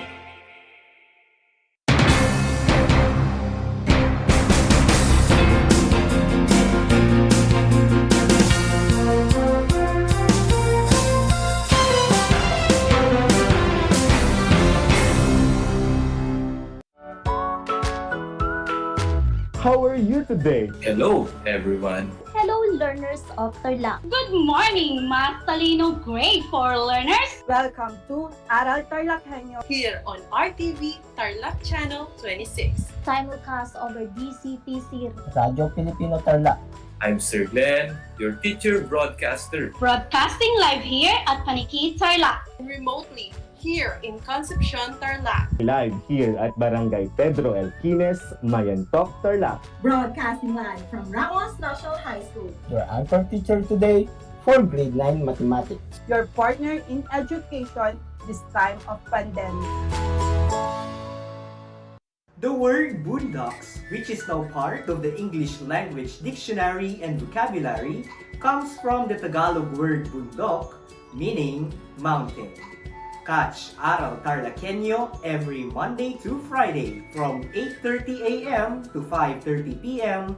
over Radio Filipino DCTC 828 and streamed live on Facebook page and YouTube channel of RTV Tarlac Channel 26. I am Jeremiah Gakutan, your English teacher broadcaster. Let's learn English together only here on Aral TarlakHenyo.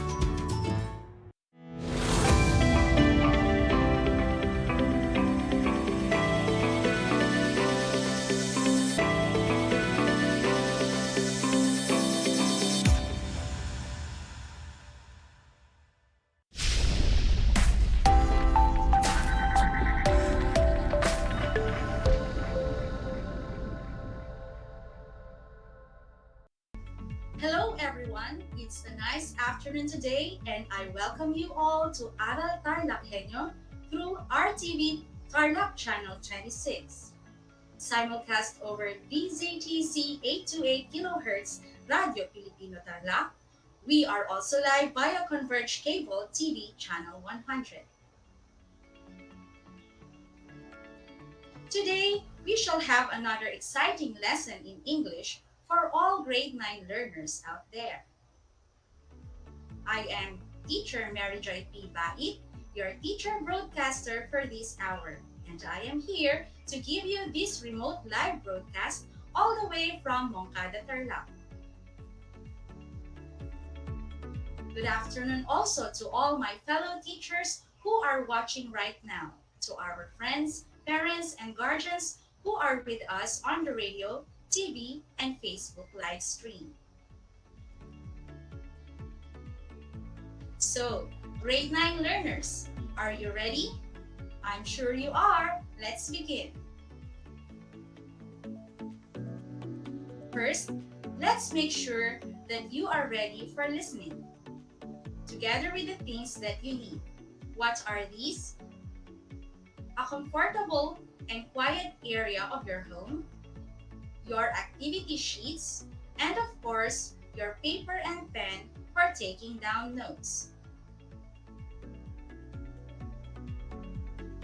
Before we start our lesson, let us first recall what topic sentence is by answering the following activity. Your task is to choose the topic sentence in column B that sums up the main claim of the passage or of the picture in column A. Circle the letter of your answer. Let's have number 1. The passage says, a review of 46 studies of motorcycle helmets and helmet loss reported that every study comparing helmeted and non-helmeted crash victims found that helmeted riders had lower fatality rates, ranging from 28% to 7% lower. Now, which of these choices sums up the main claim of the passage? A. According to research, helmeted riders had lower fatality rates. B. The government should impose stricter rules for motorcycle riders. C. Wearing a helmet is a must for motorcycle riders. What do you think is the correct answer? You're right. It is letter C. Why? Letter A is a part of a supporting detail, while letter C is a reinforcement of the main claim. Let's take a look at number 2. The advertisement says, tobacco smoke causes fatal lung disease in non-smokers. Which among the choices do you think gives an appropriate main claim for the advertisement? A. Smoking cigarettes can cause lung problems. B. Scientific findings and research show that the chemicals in cigarettes, apart from the smoke, can lead to health problems such as lung cancer. C. Despite warnings, some people still do not mind that smoking can harm their health. And the correct answer is letter A. Good job, learners! Why is letter A the correct answer? It is because letter B states an evidence, while letter C simply introduces the topic or the context. Now that you have recalled how topic sentence works for stating and expressing a claim, let us now study on how we can justify our main claim. Let us take note of the following. We have here a short paragraph that says, all birds have feathers. All robins are birds. Therefore, robins have feathers. Let us identify which among the sentences of the paragraph is a general statement or a claim, an example or evidence, and a confirmation of the claim. Which sentence do you think is the general statement or a claim? That's right. The first sentence is the general statement or the claim. Which sentence do you think states the example of evidence of the claim? Very good. The second sentence states the evidence of the main claim. Finally, what does the last sentence state? Exactly. The last sentence states a confirmation of the main claim. Such method in justifying a claim is called deductive reasoning. Deductive reasoning starts with a general statement, hypothesis, or claim, then followed by evidences that support it. Evidences may be in the form of reasons, facts, statistics, examples, statements from experts, quotations, etc. Deductive reasoning is one way that you can use in justifying a claim in making arguments. Let us have another example. Acute angles are less than 90 degrees. This angle is 40 degrees, so it must be an acute angle.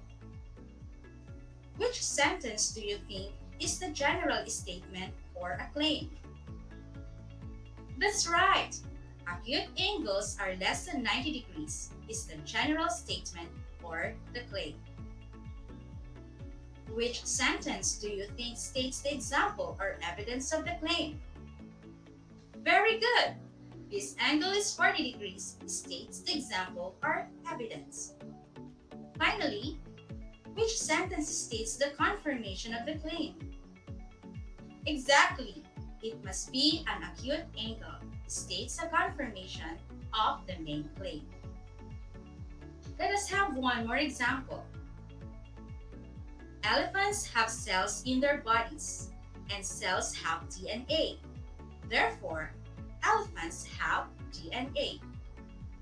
Which sentence do you think is the general statement or a claim?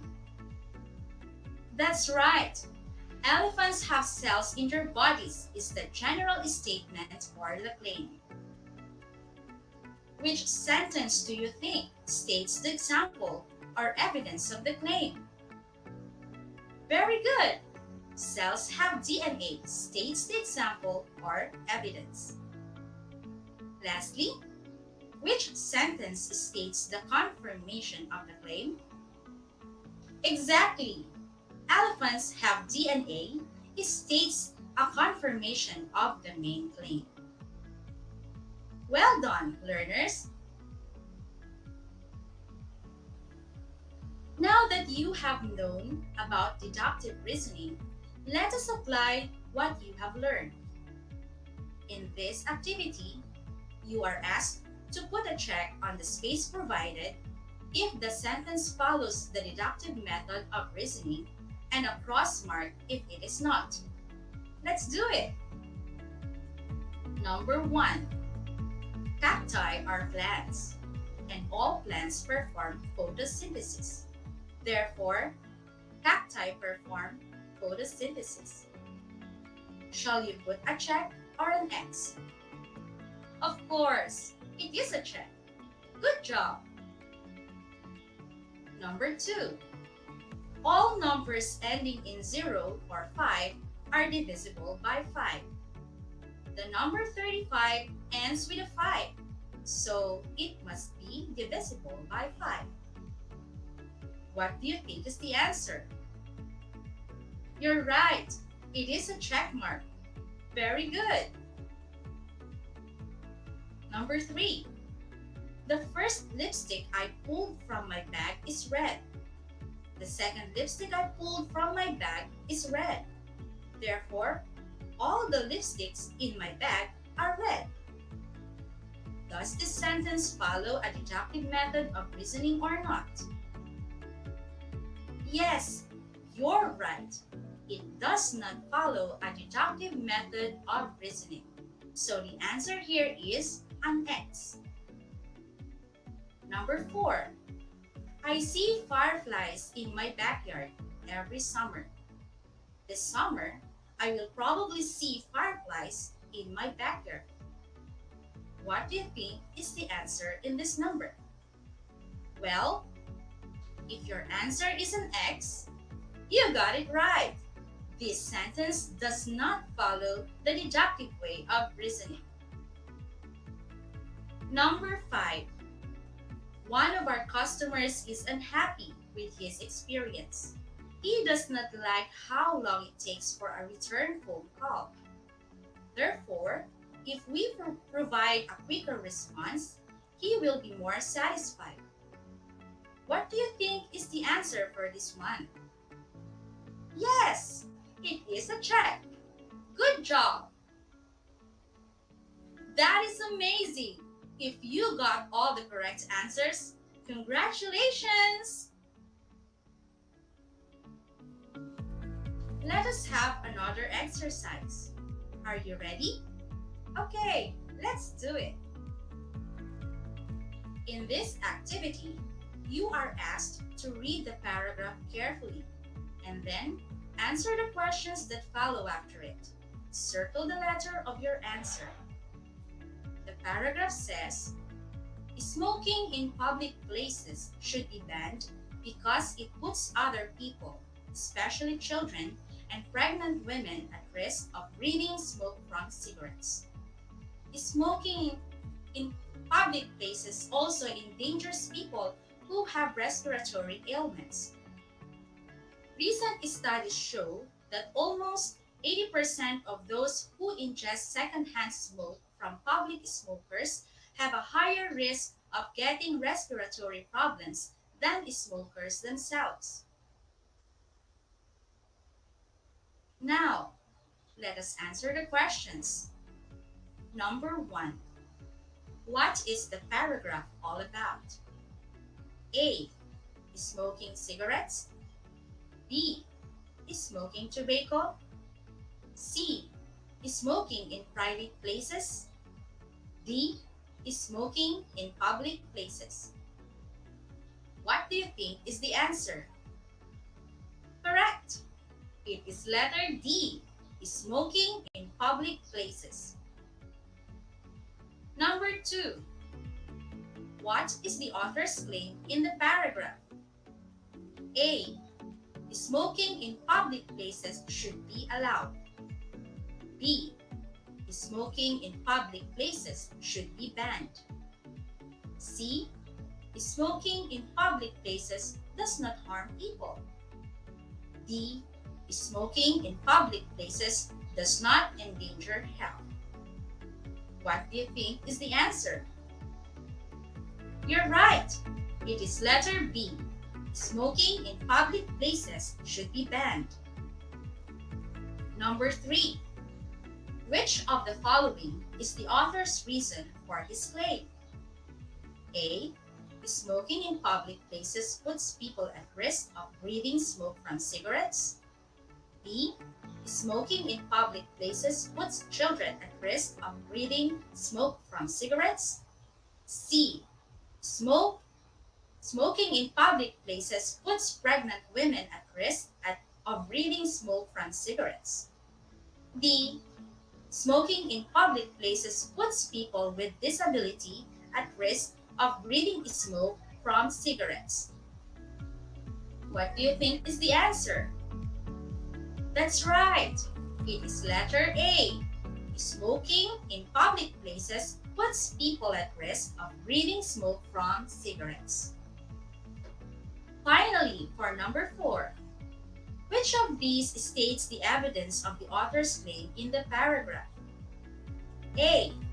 Studies show that almost 80% of those who ingest secondhand smoke have a higher risk of getting respiratory problems. B. Studies show that almost 80% of the smokers themselves have a higher risk of getting respiratory problems. C. Only those who ingest secondhand smoke are at risk of getting respiratory problems. D. Only the smokers themselves are at risk of getting respiratory problems. What do you think is the answer?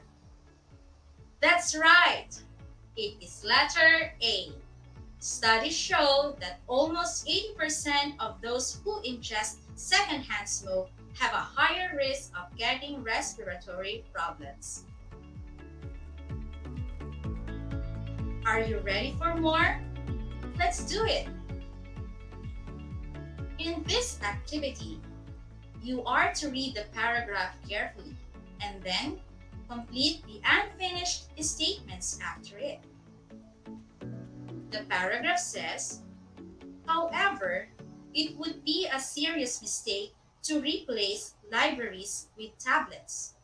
First, digital books and resources are associated with less learning and more problems than printed resources. A study done on tablet versus book reading found that people read 20 to 30% slower on tablets, retain less information, and understand only 10% less of what they read compared to people who read the same information in print.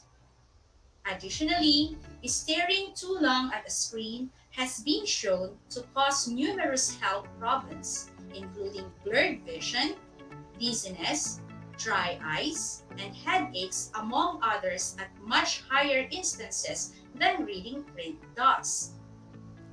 People who use tablets and mobile devices excessively also have a higher incidence of more serious health issues such as fatigue, shoulder and back pain, carpal tunnel syndrome, and muscle strain. I know that whenever I read from my e-reader for too long, my eyes begin to feel tired and my neck hurts. We should not add to these problems by giving people, especially young people, more reasons to look at screens. Let us finish the lines now. What do you think the paragraph is about? That's right. The paragraph is about replacing libraries with tablets. What do you think is the author's claim in the paragraph? Yes, the author claims that it would be a serious mistake to replace libraries with tablets. What do you think is the author's reason for his claim? Very good. The author's reason for his claim is that digital books and resources are associated with less learning and more problems than printed resources, and that staring too long at a screen causes numerous health problems at much higher instances than reading print does. What does the author's evidence state about his claim? You got it right! The evidence of his claim states that a study was done on tablet versus book reading found that people read 20 to 30% slower on tablets, retain less information, and understand only 10% less of what they read. compared to people who read the same information in print. This time, let us strengthen what you have learned. In this activity, you are to read the following paragraphs carefully. Circle the author's claim, box the reason, and underline the statement that shows evidence of the claim. Paragraph number 1 says, male adolescents should be given extra attention by adults because during adolescence, boys are more likely to suffer from mental health problems than girls.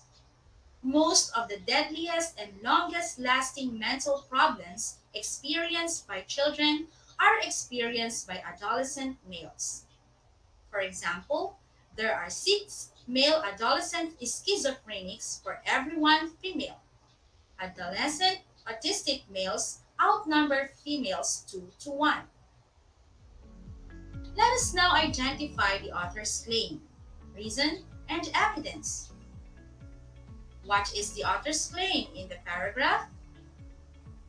Yes, it is male adolescents should be given extra attention by adults. What is the author's reason for his claim? Correct. The author's reason is that because during adolescence, boys are more likely to suffer from mental health problems than girls. What is the author's evidence for his reason? That's right. Most of the deadliest and longest lasting mental problems experienced by children are experienced by adolescent males. Paragraph number 2. COVID-19 is dangerous because it is highly infectious and fatal. The World Health Organization reports that a carrier of the virus can infect at least 3 to 4 persons, and the infection increases exponentially. Recently, the number of infected people around the world has reached more than 3 million in only 5 months. The statistics also shows that more than 10% of the infected people can die of the disease. The virus has already killed over 300,000 people, with the most number of cases and deaths in the United States, despite of the country's state-of-the-art medical facilities and healthcare system. Let us identify the author's claim, reason, and evidence. What is the author's claim in the paragraph? Yes, the author's claim is COVID-19 is dangerous. What is the author's reason for his claim? You're right. The author's reason is that it is highly infectious and fatal. What is the author's evidence for his reason? The author's evidence states that the World Health Organization reports that a carrier of the virus can infect at least 3 to 4 persons, and the infection increases exponentially. That was an awesome and fun learning with you, and you are such amazing learners. I hope that you learned something today. Before I say goodbye, I would like to leave you this verse from the Bible.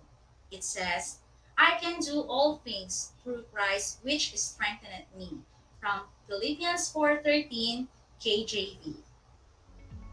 Learners, however hard your lessons are, just believe that you can do all of them through Christ that gives you strength and wisdom. That's all for today. Again, I am your teacher, Mary Joy P. Bait, your Aral TarlakHenyo English 9 teacher broadcaster here on RTV Tarlac Channel 26, simulcast over DZTC 828 kHz Radio Filipino Tarlac. Keep safe everyone, and may the good Lord bless and keep you. Until next time!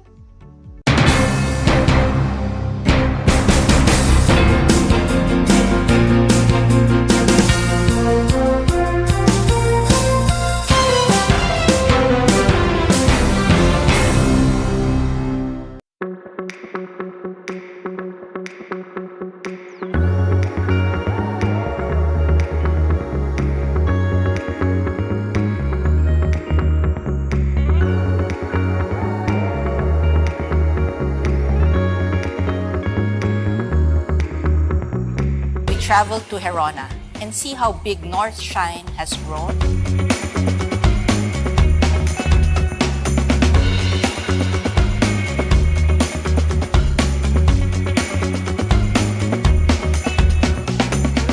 Sa bayan ho namin, nakilala ho kami dahil sa North Shine.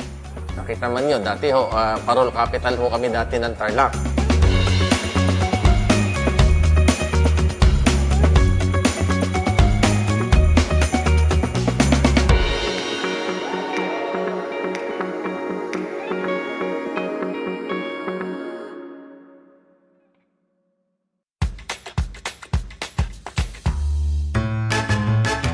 Alam niyo ba na ang salitang yoyo at ang makabagong bersyon nito ay naimbento ng isang Pilipinong nagngangalang Pedro Flores? Taong 1920s nang dinala ni Flores ang laruang ito sa Estados Unidos. Sinimulan niya ang paggawa nito sa kanyang maliit na pabrika sa California at ipinakita sa mga tao ang iba't ibang tricks ng paggamit nito. Alam mo na, yan ang yoyo!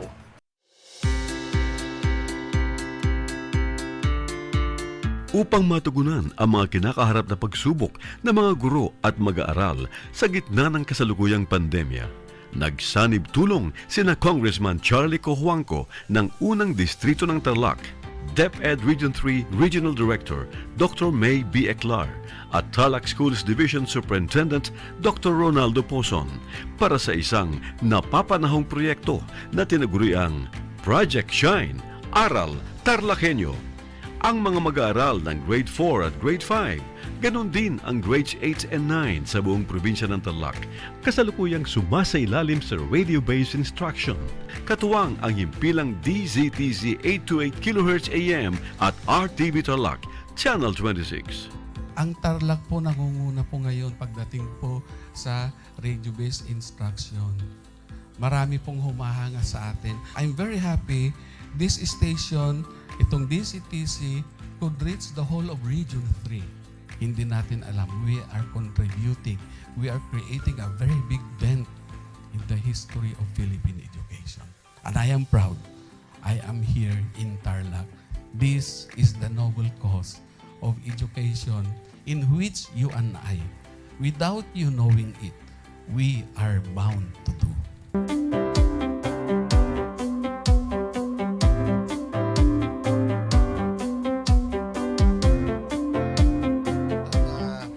Project natin na Project Shine is a natural consequence dahil sa nangyari sa buong mundo. Let's continue to work together. I think it's very Filipino to practice bayanihan in anything or most of the things that we do. And this is a manifestation of that. No? We have private sector, we have DEPED, we have local government, all working together. And I hope the parents of some of these children, especially the parents that did not graduate from school or hindi nakapag-aral nung sila ay bata, sana naman gamitin na nila itong opportunity na mag-schooling na rin sila kasama ng mga anak nila para mag-bonding pati ang mga magulang sa mga bata. I look at this as doing God's work. Diba? So if you do God's work, it feels right. It's righteous. It's for good, not for evil. Good morning and happy learning, grade 4. Welcome to Aral TarlakHenyo here on RTV Tarlac, Channel 26. Simulcast over DZTZ 828. Radio Filipino Tarlac. I am Teacher Mercy Pacheco Bognot. This is Alistair Aidatu. I am Marie Josephine B. Andrade. I am Teacher Princess Marie M. Dueñas, and I will be your teacher broadcaster for today.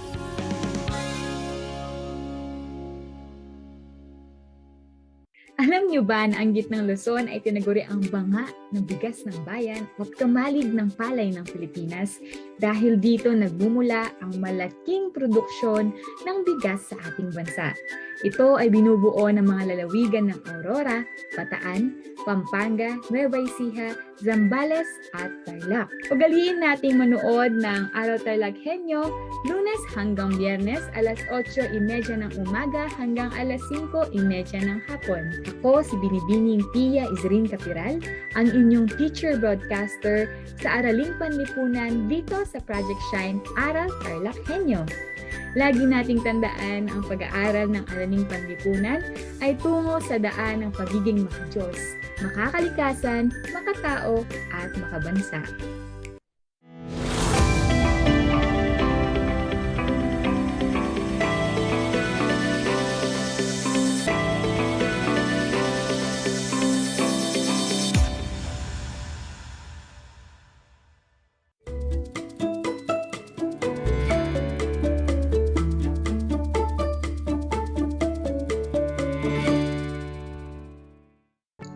Mabuhay!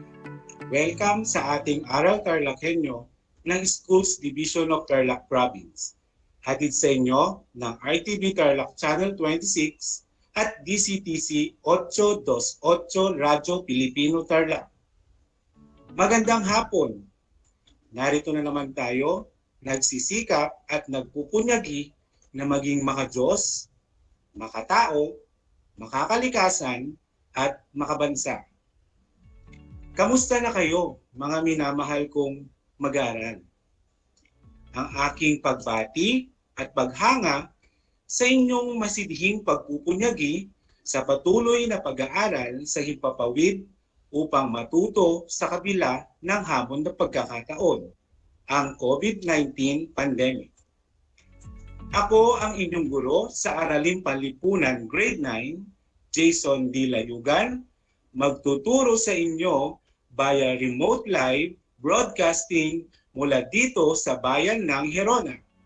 Sasamahan at gagabayan kayong maunawaan ang nilalaman ng ating aralin na may kinalaman sa konsepto at palatandaan ng pambansang kaunlaran.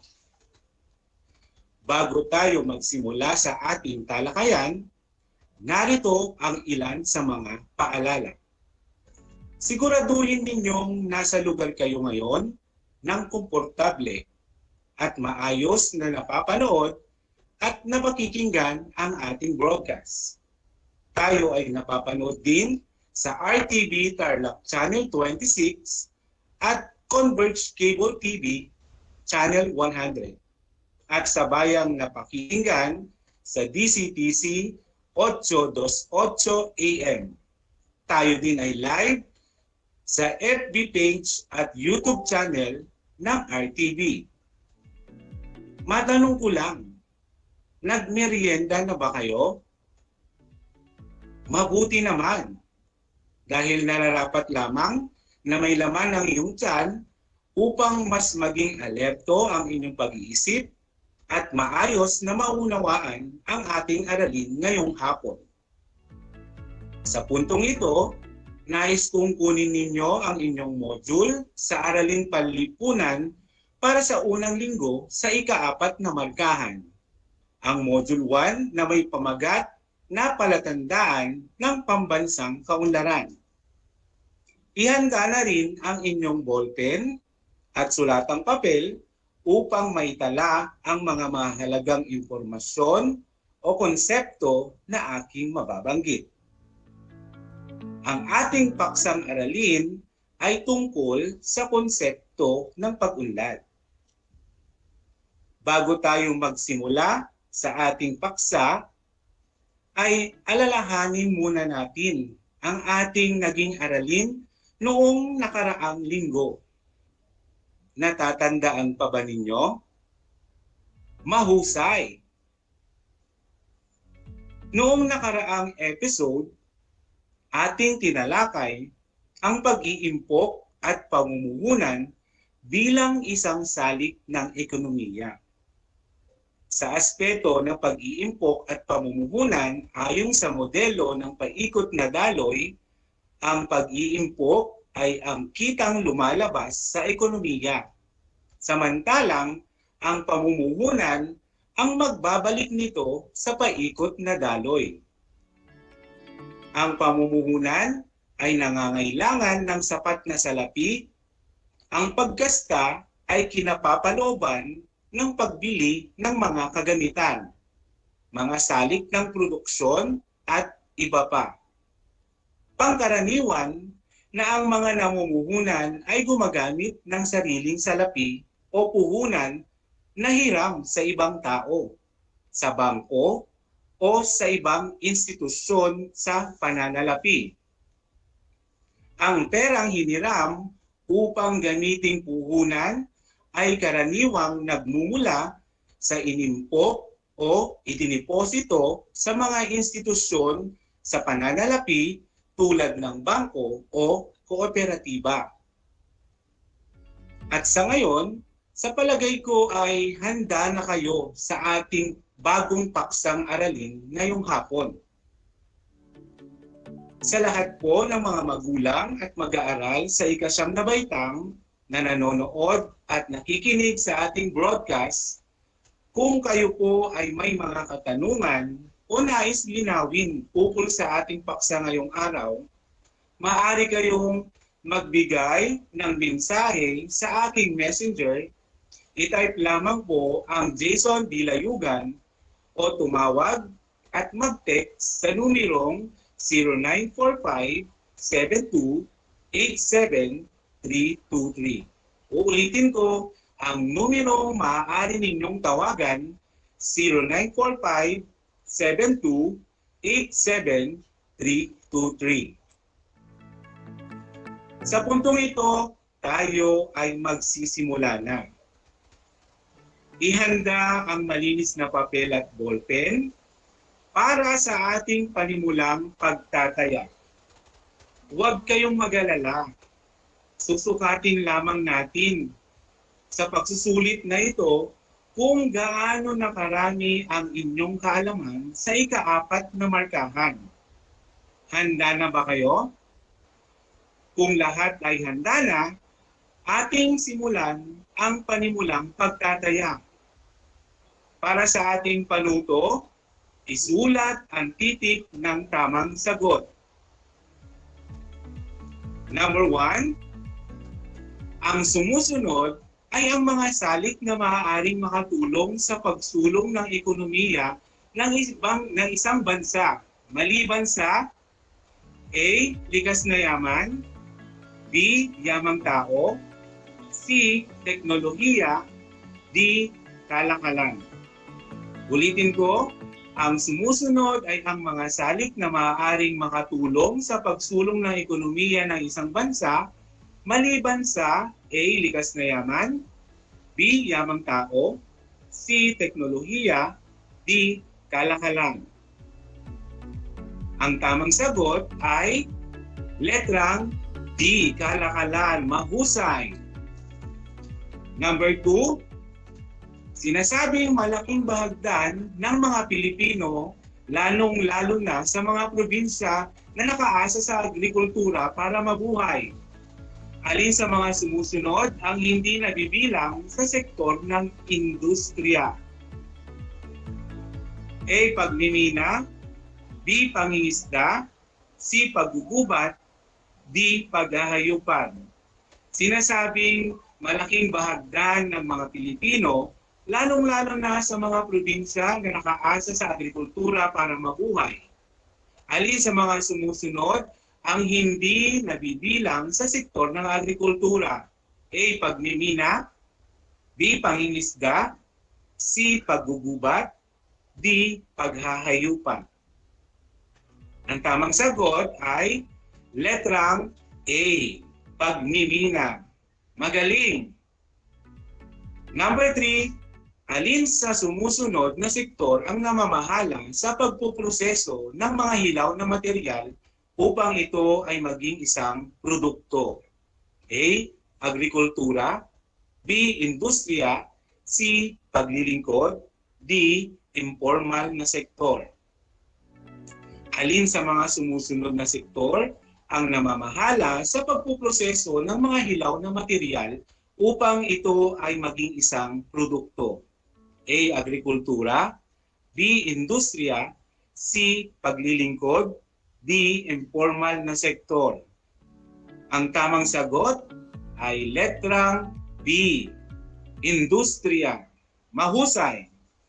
Number 4, alin sa mga sumusunod na sektor ang hindi nakarehistro sa pamahalaan? Hindi nagbabayad ng buwis mula sa kinikita sa operasyon ng negosyo at hindi nakapaloob sa legal at formal na balangkas na inilatag ng pamahalaan. A. Agrikultura. B. Industriya. C. Paglilingkod. D. Informal na sektor. Alin sa mga sumusunod na sektor ang hindi nakarehistro sa pamahalaan? Hindi nagbabayad ng buwis mula sa kinikita sa operasyon ng negosyo at hindi nakapaloob sa legal at formal na balangkas na inilatag ng pamahalaan. A. Agrikultura. B. Industriya. C. Paglilingkod. D. Informal na sektor. Ang tamang sagot ay letrang D. Informal na sektor. Magaling! Number 5, ang mga sumusunod na bansa ay nakikinabang sa isa't isa ayon sa konsepto ng comparative advantage. Alin sa mga sumusunod na paraan sila nakikinabang? A. Trade embargo at quota. B. Kasunduang multilateral. C. Espesyalisasyon at kalakalan. D. Sabwatan at kartel. Ang tamang sagot ay titik D. Kasunduang multilateral. Kung kayo ay nakakuha ng 5 puntos, ay binabati ko kayo. Napakahusay dahil atin pang pag-aaralan sa ika-4 na markahan ang mga tanong na ibinigay ko. Para sa unang araw ng ika-4 o huling markahan ng aralin sa economics, ano-ano nga ba ang ating inaasahang tatalakayin ngayong nalalapit ng magtapos ang taong panuruan 2021-2022.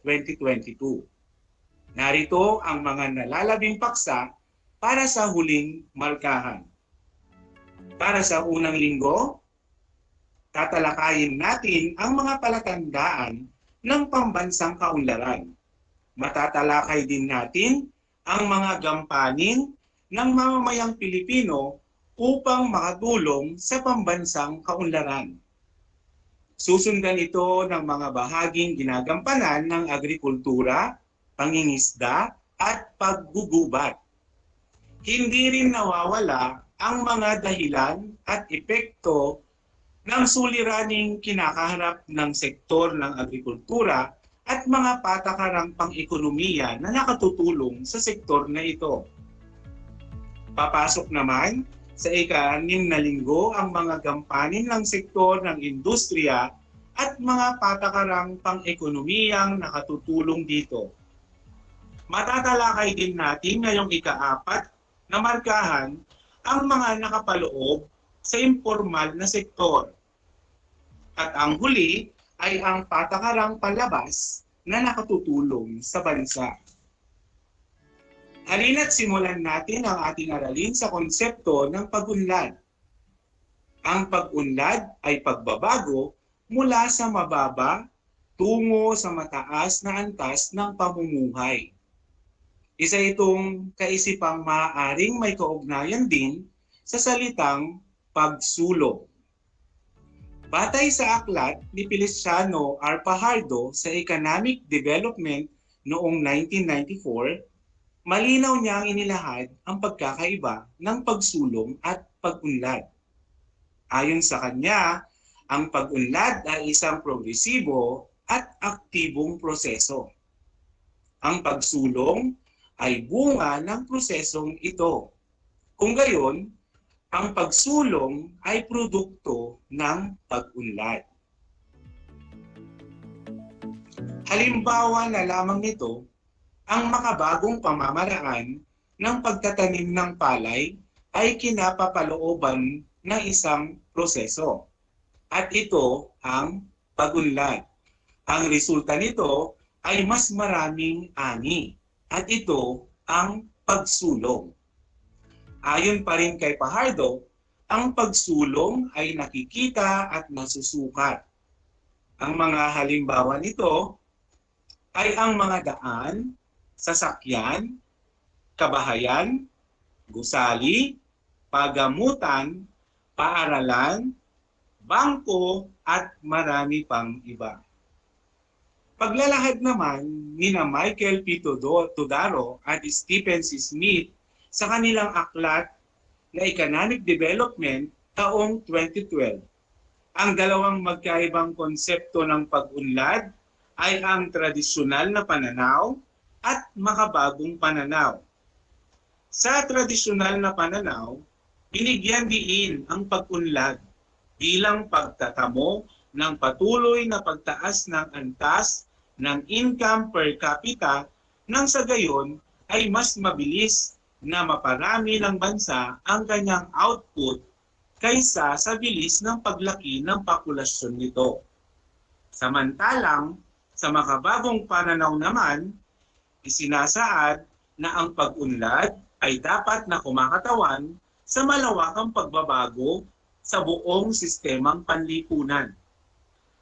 Dapat na ituon ang pansin sa iba't ibang pangangailangan at makabagong hangarin ng mga tao at grupo na nasabing sistema upang masiguro rin ang paglago mula sa di kaaya-ayang kondisyon ng pamumuhay tungo sa kondisyon na mas kasiya-siya. Sa akdang Development as Freedom taong 2008 ni Amartya Sen, kanyang ipinaliwanag na ang kaunlaran ay matatamo kung mapapaunlad ang yaman ng buhay ng mga tao kaysa sa yaman ng ekonomiya nito.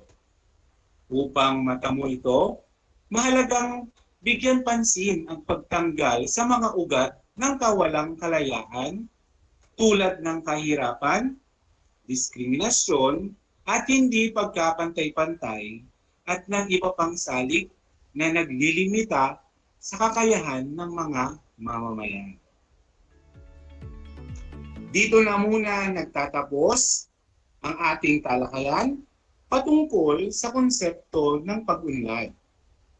Pero para makasiguro ako na kayo ay talagang nakinig at naunawaan ang ating talakayan, ay magkakaroon tayo ng maikling pagsusulit. Ihanda ang inyong ballpen at sagutang papel. Isulat ninyo ang oo kung ang tinutukoy na pahayag ay tama at hindi naman kung ang pahayag ay hindi tama. Babasahin ko ang bawat pahayag ng 2 beses. Maaari ding i-type sa comment section ang inyong mga kasagutan. Handa na ba kayo? Tara, simulan na natin. Number 1, may pag-unlad kung lumalaki ang GNP at GDP ng isang bansa. May pag-unlad kung lumalaki ang GNP at GDP ng isang bansa. Number 2, may pag-unlad kung lalaganap ang krimen sa ating lipunan. May pag-unlad ba kung lumalaganap ang krimen sa ating lipunan? Number 3, may pag-unlad kung may trabaho ang mga mamamayan. May pag-unlad kung may trabaho ang mga mamamayan. Number 4, may pag-unlad kung patuloy ang paglobo ng utang ng bansa mula sa ibang mayayamang bansa. May pag-unlad kung patuloy ang paglobo ng utang ng bansa mula sa ibang mayayamang bansa. Number 5, may pag-unlad kung napapangalagaan natin ang ating kapaligiran. May pag-unlad kung napapangalagaan natin ang ating kapaligiran. Number 6, ang pambansang kaunlaran ay tungkulin lamang ng pamahalaan. Number 6, ang pambansang kaunlaran ay tungkulin lamang ng pamahalaan. Number 7, maaaring magkaroon ng pagsulong kahit walang pag-unlad. Maaaring magkaroon ng pagsulong kahit walang pag-unlad. Number 8, binibigyan diin sa pagtamo ng patuloy na pagtaas ng kita sa tradisyonal na pananaw ng pag-unlad. Binibigyan diin sa pagtamo ng patuloy na pagtaas ng kita sa tradisyonal na pananaw ng pag-unlad. Number 9, pinakamalaki ang epekto ng kultura sa mga salik ng pag-unlad. Pinakamalaki ang epekto ng kultura sa mga salik ng pag-unlad. Number 10, ang pag-unlad ng isang bansa ay nasusukat lamang sa paglaki ng kita ng ekonomiya. Ang pag-unlad ng isang bansa ay nasusukat lamang sa paglaki ng kita ng ekonomiya. Ngayon ay titingnan natin kung tama ba ang inyong mga kasagutan. Inihiling ko ang inyong buong katapatan sa pagwawasto sa pagsusulit na ito. Para sa number 1, kung ang iyong sagot ay oo, ikaw ay tama. Number 2, kung hindi ang iyong sagot, magaling. Hindi ang tamang sagot. Number 3, ang tamang sagot naman ay oo. Sa number 4, hindi ang tamang sagot. At sa number 5 naman, ang tamang sagot ay oo. Sa number 6, kung ang sagot mo ay hindi, tama ka ulit. Samantalang, ang sagot naman sa number 7 ay oo. Ang tamang sagot naman sa number 8 ay oo. Kung hindi ang isinulat mo sa number 9, ikaw ay magaling. At para sa huling bilang, ang sagot naman ay hindi.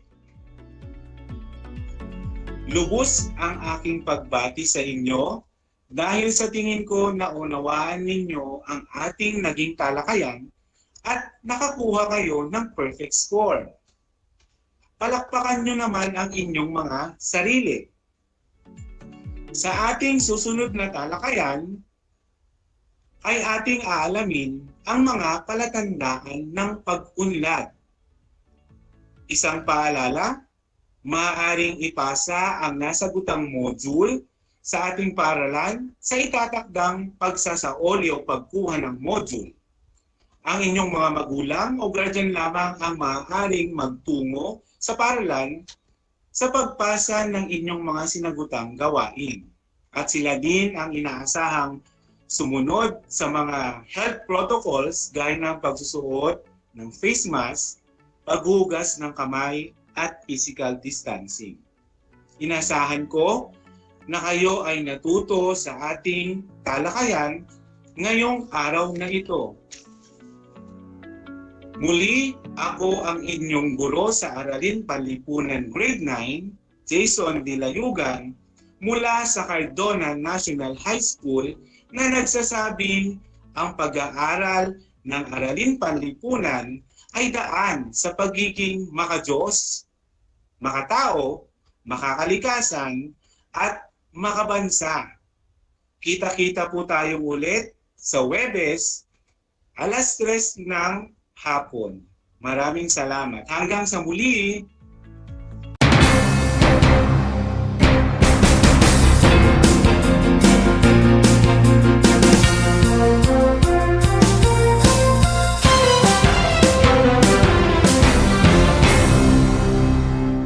Wagi sa kaalaman, kabahagi sa kaligtasan. Gana sa karaman kaparte sa seguridad. Analo at kakapatan, kabiyangan at kilalaban.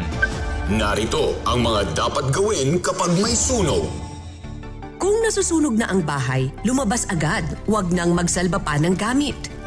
Tumawag agad sa fire department o humingi ng tulong sa mga kapitbahay. Takpan ang bibig at ilong upang hindi makalanghap ng usok. Maari ring gumamit ng panyo o tuwalya. Kung hindi makalabas, pumunta sa anumang bagay na makakapukaw ng atensyon. Kung sakaling mahagip ng apoy ang damit, magpagulong-gulong sa sahig hanggang mawala ito. Wagi sa kaalaman, kabahagi sa kaligtasan. Madaugon sa kasayuran, kabahin sa kaluwasan. Sinambot keng kabaluan, kayabe keng kasamasnan. Madaugon sa kahibalo, kabahin sa kaluwasan. Isang mahalagang paalala mula sa kabahagi mo, Radyo Pilipino. Sa ngalan ng pag-ibig, pangakong ikaw lang. Walang hindi gagawin. Walang hindi hahamakin. Paulit-ulit. Araw-araw ikaw pa rin. For richer. For poorer. In sickness and in health. Kung mahal mo sila, magpa-booster ka.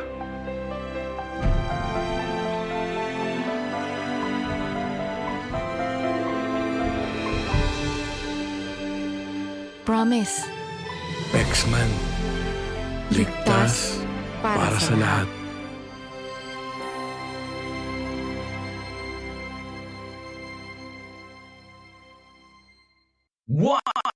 One FM. This is your one. My only one. One lang yan. The only one. One FM.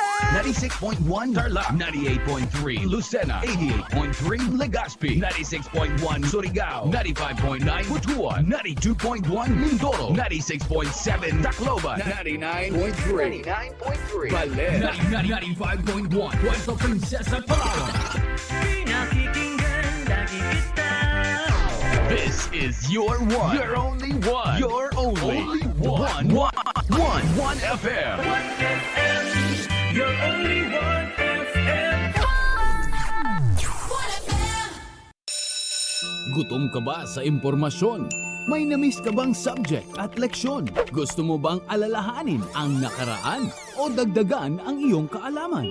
Lahat yan alamin natin because the professor is in. Professor on air and online. Kasama si Professor Willie Perez. Isang oras na kaalaman, isang oras na makabuluhan. Professor on air. Mamangha at tumawa sa mga tips at trivia. Sa gabay at tanong, sagot ka rin niya. Professor on air and online. Kasama si Professor Willie Perez. Tuwing Sabado, alas 10 hanggang alas 11 ng umaga. Mapapakinggan sa Radyo Pilipino at mapapanood sa RTV Tarlac Channel 26. Professor on air.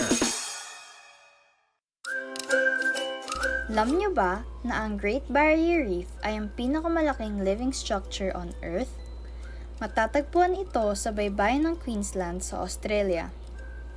Ito ay pinamamahayan ng 3,000 coral reefs at 900 coral islands na matatagpuan sa ilalim ng Coral Sea.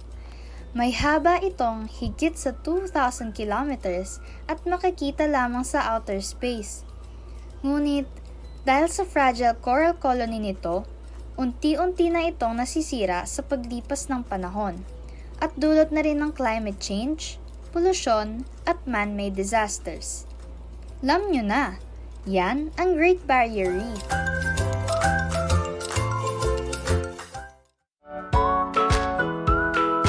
How are you today? Hello, everyone. Hello, learners of Tarlac. Good morning, Math Talino Grade 4 learners! Welcome to Aral TarlakHenyo here on RTV Tarlac Channel 26. Simulcast over DCTC Radyo Pilipino Tarlac.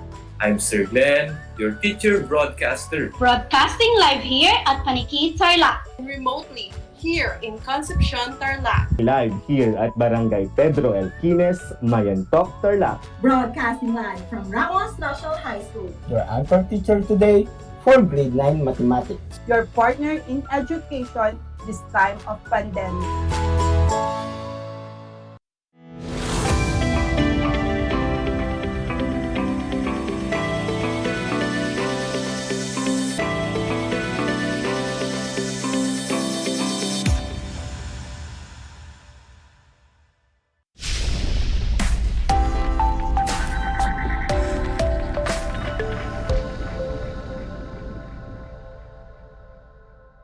Good day, young learners. Welcome to Aral TarlakHenyo here on RTV Tarlac Channel 26. Simulcast over DZTC 828 Radyo Pilipino Tarlac and on RTV Tarlac FB Live. Also seen live via Channel 100 of Converge TV. It is my pleasure to have you here today, listening and willing to learn, especially to our carpentry grade 9 students. This is teacher Mark Jason Poblacio, your teacher broadcaster, broadcasting live from Benigno S. Aquino National High School, Concepcion, Tarlac. I will be with you within the next 20 to 25 minutes, so please stay focused and enjoy as you join me in a new learning experience in Carpentry 9. To begin with, I want you to find a quiet and comfortable spot so that you can hear me clearly. Prepare your learning materials and of course, don't forget to grab a copy of your compendium of notes in Carpentry 9. Make sure you have your pen and paper for answering or for note taking. Are you ready? Let's first have a recall to check if you can still remember our previous topic. Last meeting, we discussed about the tools and materials used in fabricating formworks. Right, class? For me to find out if you still remember our previous lesson, let's have an activity. What you need to do, class, is to look at the following tools and materials inside the table. Again, I want you to look at the following tools and materials inside the table. Determine whether the following tools and materials are used in fabricating formworks. Simply put the check mark in the column that corresponds to your answer. You will be given 30 seconds to figure out the answer. You can type your answer in a comment section via FB live streaming, or you can write your answer in a piece of paper. Are you ready? Okay, let us begin. Here are the following tools and materials.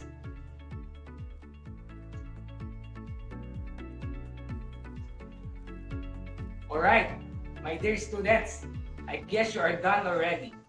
Kindly check your answers.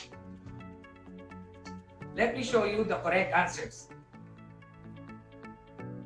Among the tools and materials given inside the table, the following are used in fabricating formworks: pull push rule, ordinary plywood, and claw hammer, while the pliers and the welding helmet are not used in fabricating formworks.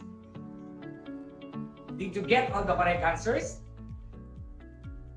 Very good! I am glad to know that you still remember our past lesson, and it's obvious that you really learned a lot from it. Are you excited to learn something new today? That's great! At this point, I want you to open your compendium of notes in TLE Carpentry 9, 4th quarter on page 18. Our next lesson, class, is about the steps in fabricating formworks. I repeat, our topic for today is about the steps in fabricating formworks.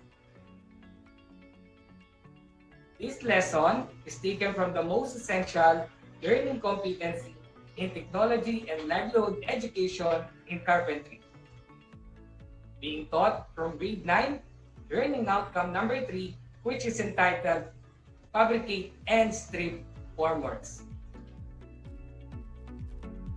Before we start with our lesson, let me enumerate the lesson objectives. First objective is to enumerate the steps in fabricating formworks. The second objective is to demonstrate the steps in fabricating formworks. And the last objective is to appreciate the importance of understanding the steps in fabricating formworks. Now that you know our lesson objectives, I want you to listen carefully and attentively as we go on with our discussion. Are you ready for today's topic? That's great! Do you still remember what formworks are? Formworks are temporary molds into which concrete is poured and formed. Formworks ensure that the shape is retained as the concrete hardens. Concrete is formed into the formworks, which remains in a place until the concrete is fully set and capable to support itself. I have here sample pictures of formworks for you to have an idea how a formworks looks like. Now class, why do you think it is important to know the steps in fabricating formworks? It is important to know the steps in fabricating formworks to produce good quality formworks and to reduce cost or budget requirements. Moreover, formworks carpentry saves time and money on projects, improves safety and access when working at height, and can give a better finish to concrete surfaces. Now, allow me class to remind you about some safety reminders before fabricating formworks. Class, safety working condition help prevent injury to people. You will be able to avoid accident by wearing appropriate PPEs and knowing the steps, the safety precautions before start the work. Do you know the steps in fabricating formworks? Let us continue and find out. Step number 1. Read and interpret the detailed drawing. In doing any project in carpentry, my dear students, you should initially prepare your detailed drawing. This will serve as your guide in accomplishing your work. Step number 2. Prepare all tools and materials needed. Do you have any idea, class, what are the tools and materials that we are going to need in fabricating formworks? Very good, class. The tools and materials needed in fabricating formworks are claw hammer, crosscut saw, tri-square, pull-push rule, and marking tool. Claw hammer is mainly used to pull in and pull out nails. A crosscut saw is designed for cutting wood perpendicular to the wood grain. A tri-square is used to check the squareness of the stock. The pull-push rule is used to measure long, short, and straight length. And lastly, the pencil, which I use for marking. And the materials needed are 5 pieces of 2x2x8 lumber, 1 piece of 1x4x8 ordinary plywood, and 1/2 kilo of assorted common wire nails. Step number 3. Mark all 2x2s and plywood for cutting. Class, in this step, you will use pencil in marking the 2x2s and plywood, and a pull-push rule for measuring. Remember, class, in doing this step, you have to be very precise and accurate. So, you need to have always check your detailed drawing. Step number 4. Cut all marked materials. Using the crosscut saw, cut the 2x2s and plywood. Start cutting on the marked areas of the materials. Last, in cutting, please be reminded of our rules. Measure twice, cut once. Again, measure twice, cut once. Also, you need to be more careful in using the crosscut saw because it might cause injury if you do not know how to use it properly. Step number 5. Assemble and fasten all the member of the ribs, adapting the plan and details. Last, at this point, using the claw hammer and number 3 nails, assemble the member of the ribs. Again, be extra careful in using a claw hammer. Step number 6. Attach and fasten the board on the frame. At this point, last, you are going to attach the plywood to the 2x frame. After attaching the plywood, you can start assembling the 4 faces of the formworks. Step number 7. Apply good housekeeping. Always remember, class, in every project that you perform, you need to apply good housekeeping. Good housekeeping can help control or eliminate workplace hazards. In keeping working area clean, you can avoid possible accident that can harm you. Okay, class, for you to fully understand our lesson, I prepared a video demonstration following all the steps in publicating formworks. Let us watch this.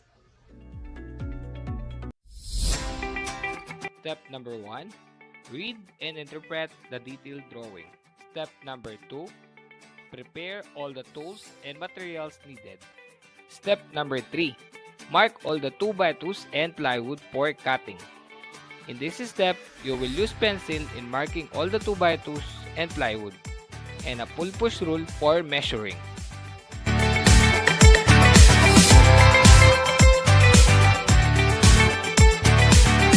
Step number 4. Cut all marked materials. Using the crosscut saw, cut the 2x2s and plywood. Start cutting on the marked areas of the materials.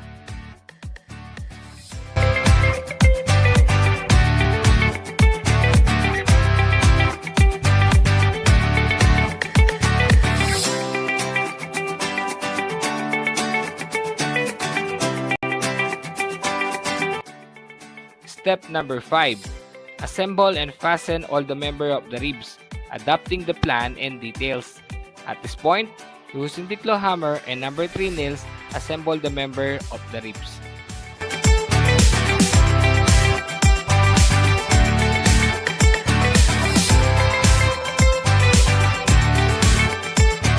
Step number 6. Attach and fasten the board on the frame. At this point, you are going to attach the plywood to the 2x2 frame. After attaching the plywood, you can start assembling the 4 faces of the formworks.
Step number 7. Apply good housekeeping. In keeping your working area clean, you can avoid possible accidents that may occur.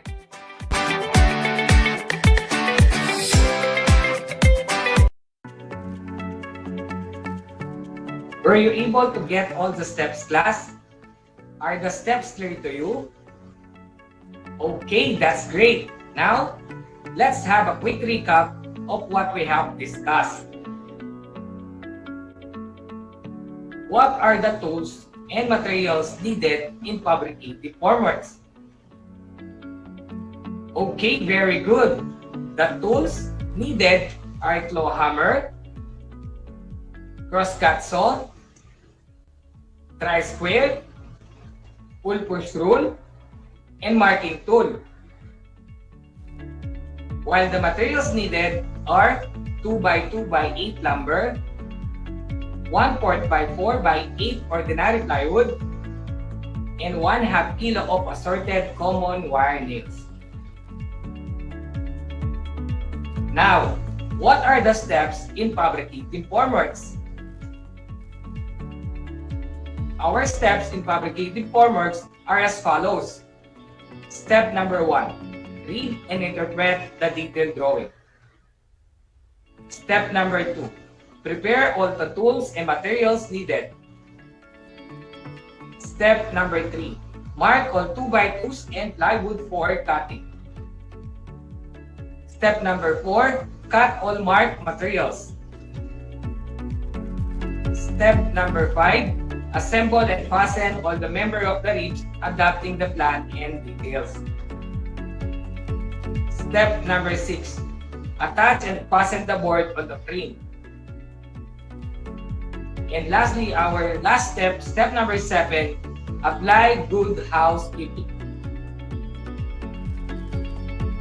Now, my dear students, why do you think it is important to know the steps in fabricating formworks? Yes, you're right. It is important to know the steps in fabricating formworks to produce good quality formworks and to reduce the cost or budget requirements. Now, to check if you really understood our lesson, let us have a short quiz. Are you ready? Listen attentively and carefully as I give the instruction for our short quiz. I will read each question for you. Choose the letter of the correct answer. You can type your answers on the comment section of our Facebook live stream, or you can just write your answer on a piece of paper. Are the instructions clear to you, class? Are you ready? Okay, let us begin. Question number 1. What type of hammer is used in fabricating formworks? Choices are letter A, axe hammer, letter B, chipping hammer, letter C, claw hammer, or letter D, none of the above. I repeat, what type of hammer is used in fabricating formworks? Choices are letter A, axe hammer, letter B, chipping hammer, letter C, claw hammer, or letter D, none of the above. If your answer is letter C, then you are correct. Question number 2. What type of saw is used in fabricating formworks? Choices are letter A, circular saw, letter B, cross-cut saw, letter C, jigsaw, or letter D, miter saw. I repeat, what type of saw is used in fabricating formworks? Choices are letter A, circular saw, letter B, cross-cut saw, letter C, jigsaw, or letter D, miter saw. If your answer is letter B, then you are correct. Question number 3. How many steps do we have in fabricating formworks? Choices are letter A, 4, letter B, 9, letter C, 6, or letter D, 7? I repeat, how many steps do we have in fabricating formworks? Choices are letter A, 4, letter B, 9, letter C, 6, or letter D, 7.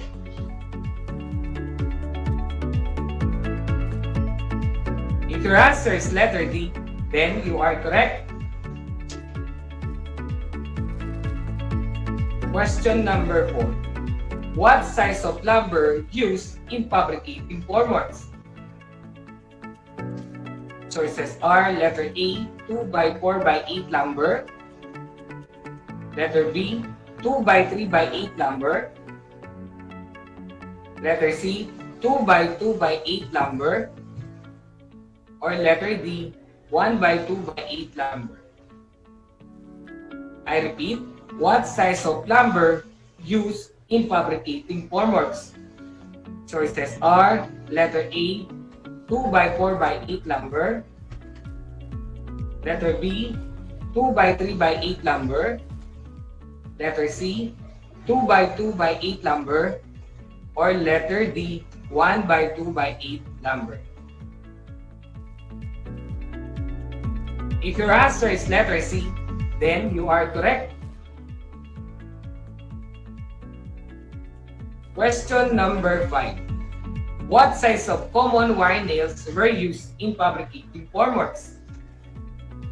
Choices are letter A, number 2, letter B, number 3, letter C, number 4, or letter D, number 5. I repeat, what size of common wire nails were used in fabricating formworks? Choices are letter A, 2, letter B, 3, letter C, 4, or letter D, 5. If your answer is letter B, then you are correct. For those who got a score of 5, congratulations, you did a great job. It is clear that you listened attentively. For those who got 4, keep up the good work. For those who got 3, you still did a great job.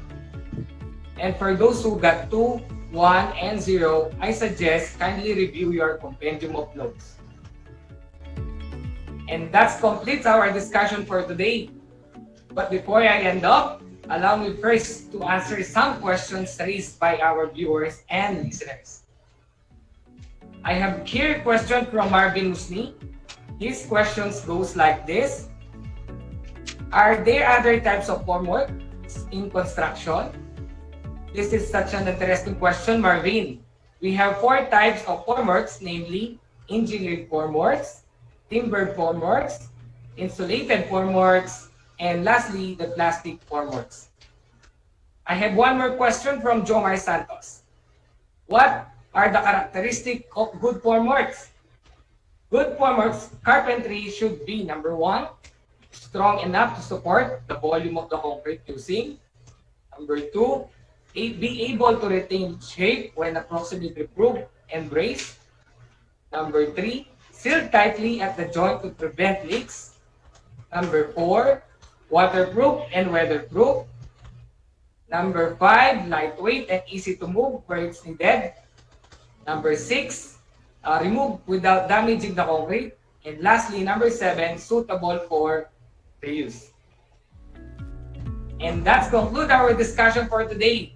Thank you for listening, and I hope you learned something today.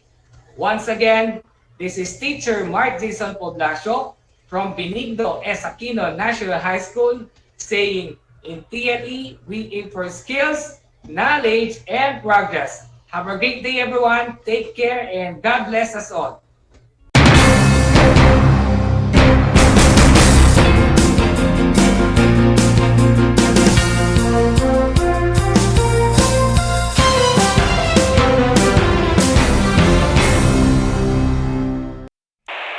Bahagi mo Radyo Pilipino.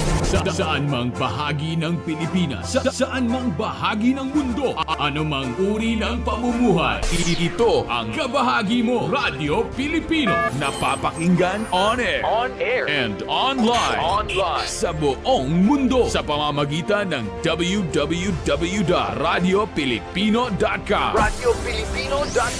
Impormasyong may kalidad at serbisyong may halaga. Kasama katuwang Kapinoy. Kabahagi Mo Radio Pilipino. Radio Pilipino.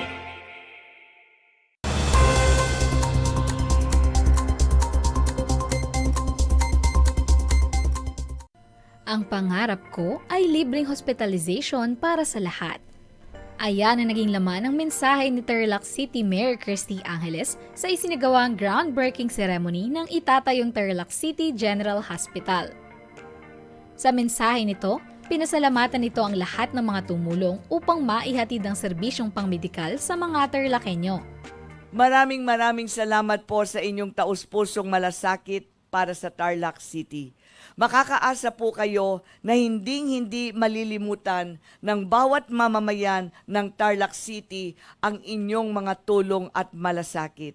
Ramdam na ramdam po namin ang inyong tunay na pagmamahal at ito po ay hindi na mabubura sa aming mga puso. Ang lahat po ng ito ay naging posible dahil nagkaisa ang national government, ang Senado at ang City Government of Tarlac. Sa mensahe ni DOH Regional Director Corazon Flores, ipinaliwanag nito ang kalagahan ng paghahatid sa publiko ng mga serbisyong medikal. Of course, priority ng ating bansa ang ma-ensure that the health services, it's part of the Universal Healthcare Law, wherein lahat po tayong mga Pilipino magkaroon tayo ng access to health services. At gusto rin po natin na talaga na because of the COVID pandemic, nakita natin napakahalaga how it can affect not only the health of our people, but it can affect naapektuhan din po ang economy natin, di po ba? The hardship that we feel, hindi lang yung epekto nito, kaya kinakailangan we ensure na yung bawat mamamayan po natin, bawat Pilipino malusog so that we can be productive. Ang ginanap na groundbreaking ceremony ay dinaluhan ng mga barangay captains mula sa iba't ibang barangay sa lungsod, DPWH representatives at iba pang mga respetadong individual. Ang itatayong Tarlac City General Hospital ay magbibigay ng iba't ibang libreng serbisyong medikal para sa mga TarlakHenyo.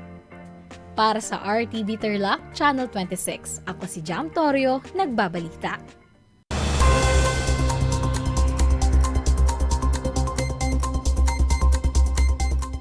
One FM.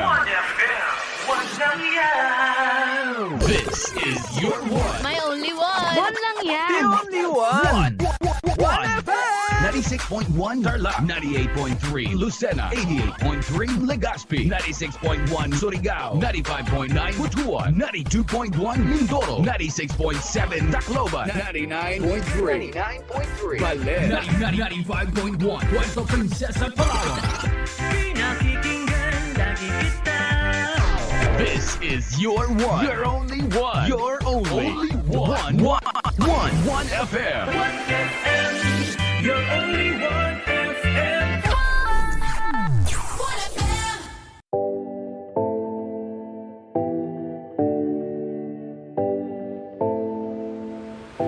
Alam niyo ba na ang 2014 Philippine Basketball Marathon ay ang pinakamahabang basketball match ayon sa Guinness World of Records? Ang laro ay naganap mula March 24 hanggang March 29, 2014 sa Meralco Gym sa Pasig at tumagal ng 120 hours. Ang marathon na ito ay isang fundraising event para sa mga biktima ng bagyong Yolanda. Alam nyo na, yan ang longest basketball match.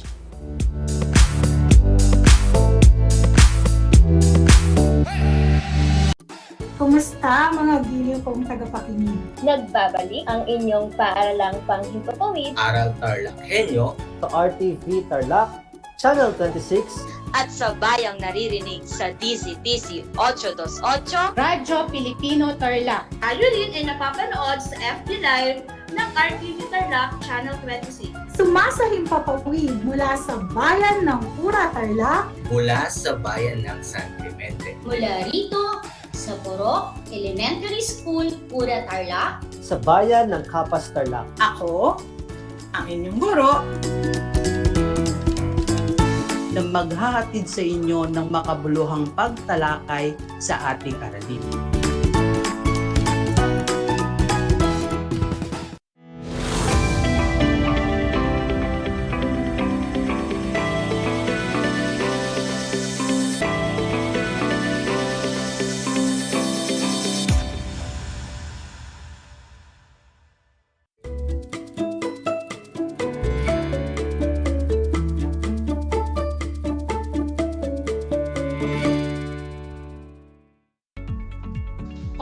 Fun Thursday, grade 9 learners!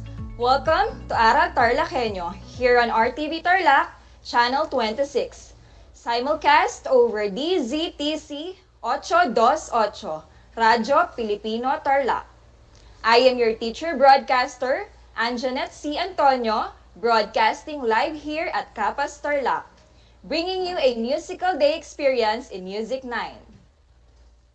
For our second day of airing in Music 9, Quarter 4, it is time to learn about the composers of vocal music during the Romantic period. So get ready, grade 9 learners, as you listen to our discussion and feel the music on the air. Are you ready? Alright, but let us first look back on the lessons that we've had during our first day of airing. You've already introduced to romantic opera.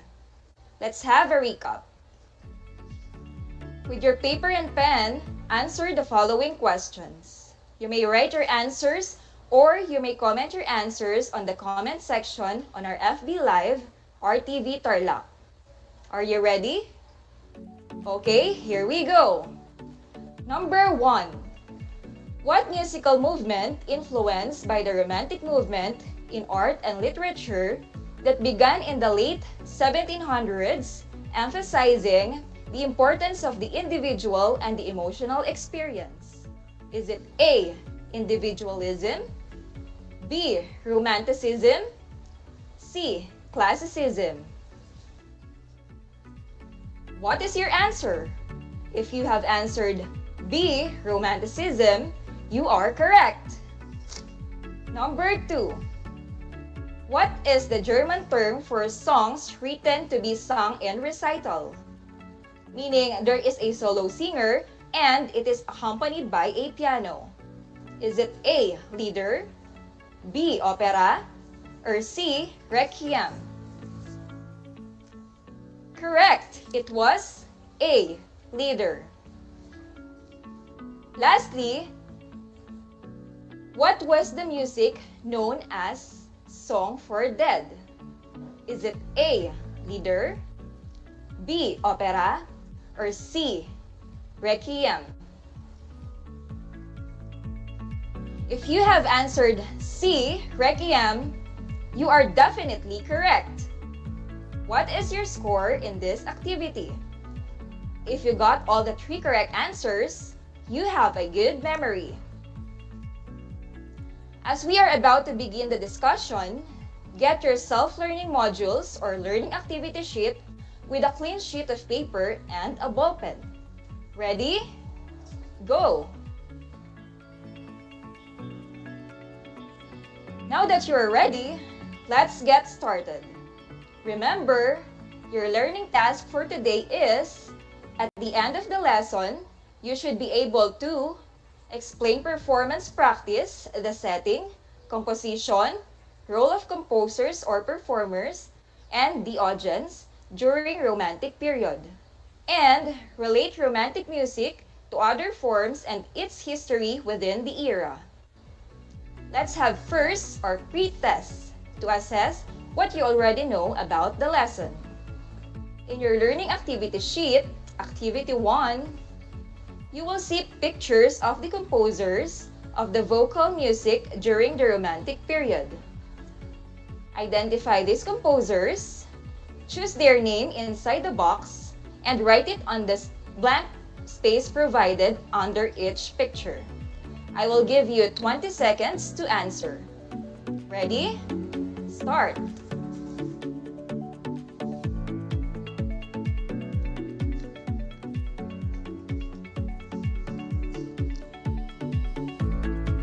Okay, time's up. Let's check and see your scores in this activity. Were you able to identify the picture number 1? What is your answer? If you have answered Franz Peter Schubert, you are correct. How about picture number 2? What is your answer? The correct answer is Giuseppe Verdi. Third picture, what is your answer? If you have answered Giacomo Puccini, you are correct. How about the fourth picture? Who is he? Okay, if you have answered Richard Wagner, amazing, that is correct. Lastly, who is he? Okay, he is George Bizet. What is your score for this activity? If you got all 5 correct answers, very good. You are at an advantage for this lesson. If you did not get them all correctly, do not worry because this session will help you learn all about composers of vocal music during the Romantic period. Now to begin with, let us listen to this music.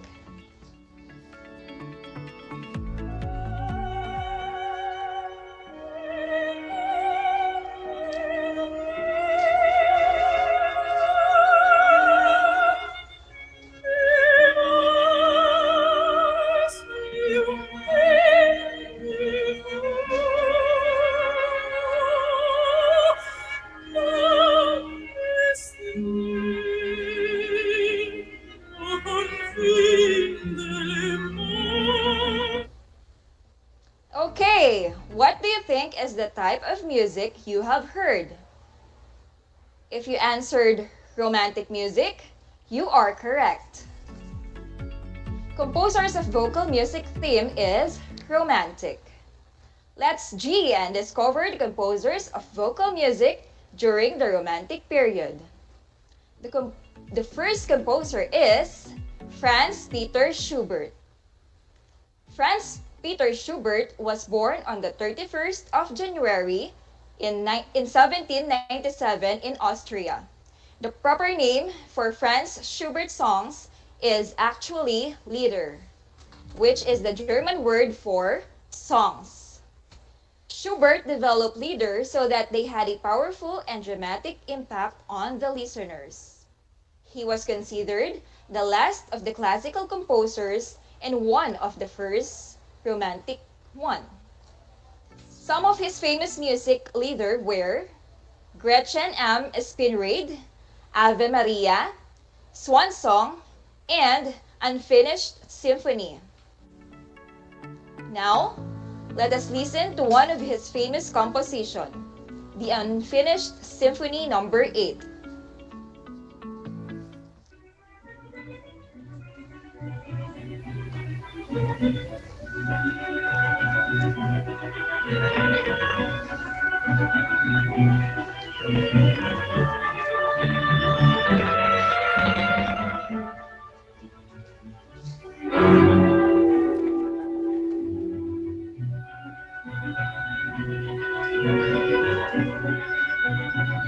Unfinished Symphony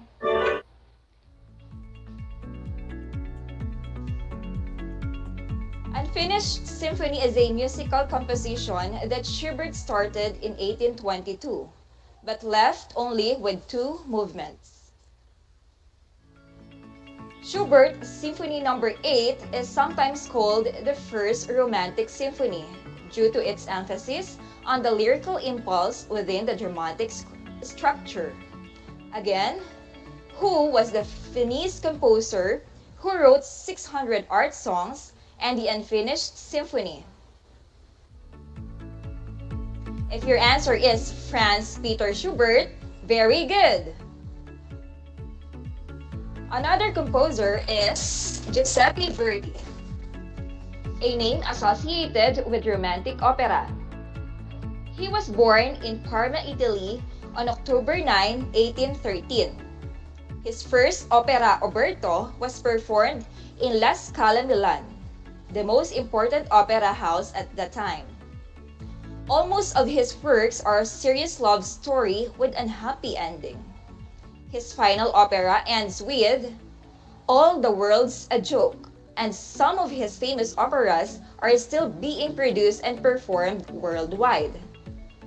His much acclaimed works are La Traviata, Otello, Aida, where he wrote for the opening of Suez Canal. Let's lend our ears to his first opera, Oberto.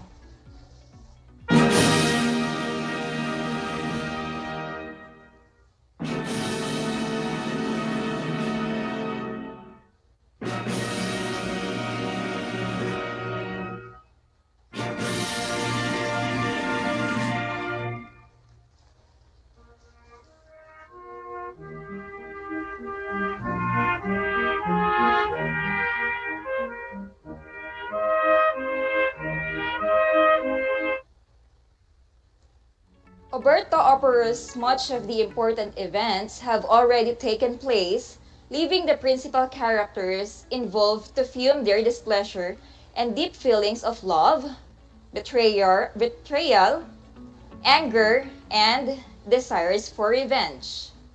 Again, who was the romantic composer wrote his final opera that ends with "All the world's was a joke"? Correct, that was Giuseppe Verdi. Next up is Giacomo Puccini. He was born in a poor family on December 22, 1858 in Lucca, Italy. Puccini belonged to a group of composers who stressed realism. Therefore, he drew material from everyday life, rejecting heroic themes from mythology and history.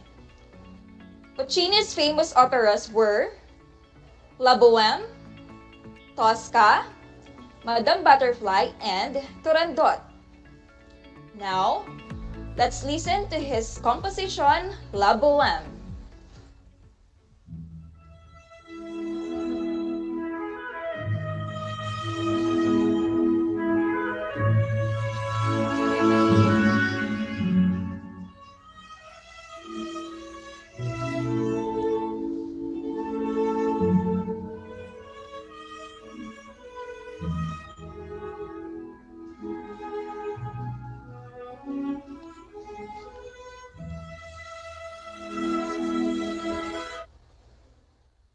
Have you felt that bittersweet emotion?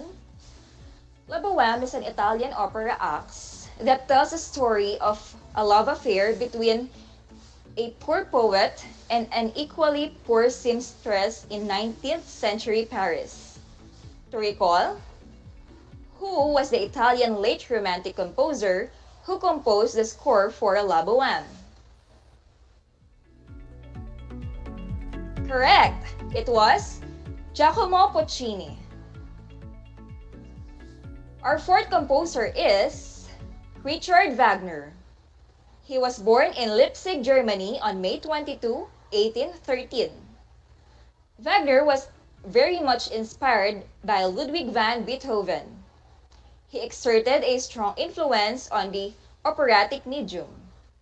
He was an advocate of a new form of opera which he called music drama, where musical and dramatic elements were fused together. The expressiveness is aided using leitmotifs, a theme, or musical sequences standing for a particular character, plot element, and his famous works are Tristan and Isolde, Die Walküre, and Parsifal.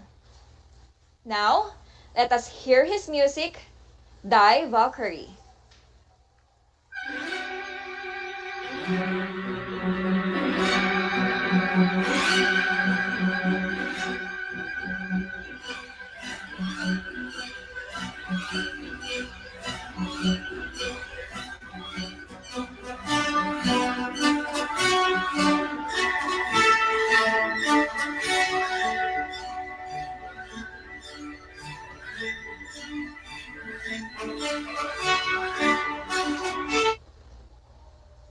Die Valkyrie or Valkyrie means in mythology one of a host of female figures who choose those who may die in a battle and those who may live. Richard Wagner's work would later influence modern film scores, including those of Harry Potter and Lord of the Rings film in series. Again, who was the German composer who adapted the leitmotif approach? Did I hear you say Richard Wagner? Impressive! You are correct. Last but not the least is Georges Bizet. He was born on October 25, 1838 in Paris, France. He was registered with the legal name Alexander César Leopold Bizet, but was baptized Georges Bizet and was always known by the latter name. Bizet became famous operas. His famous opera is Carmen. However, when Carmen first opened in Paris, reviews were terrible. The shows were criticized in horrible ways that suited in poor audience attendance. Let's listen to this music and find out why it was criticized.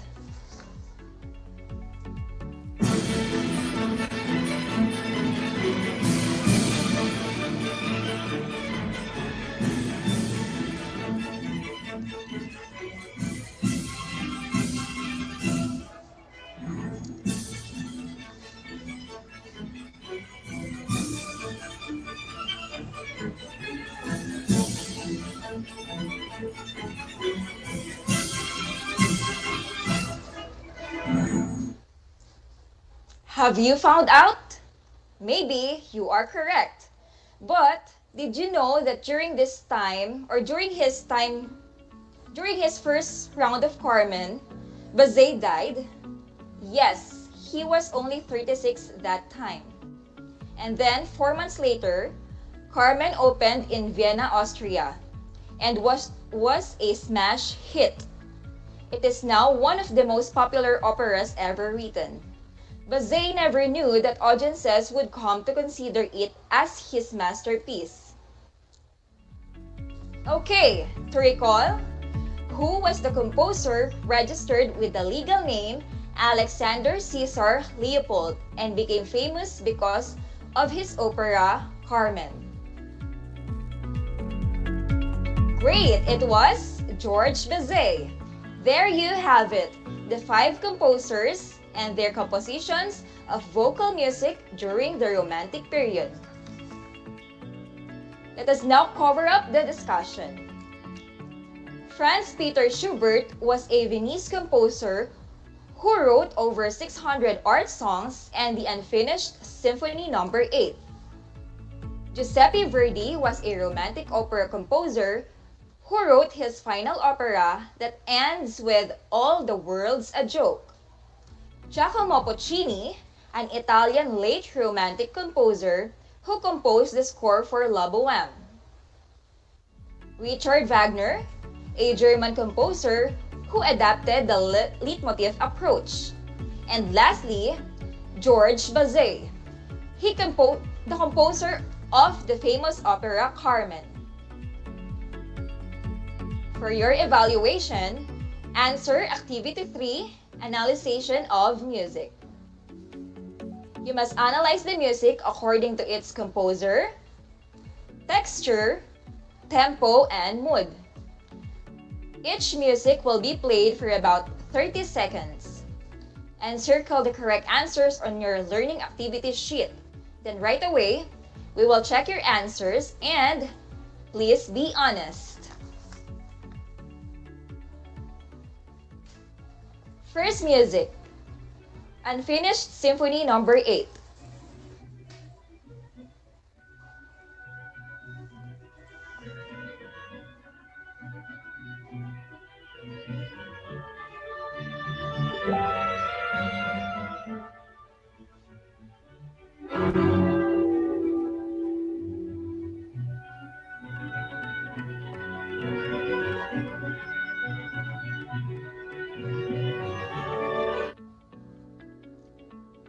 Next is La Boheme.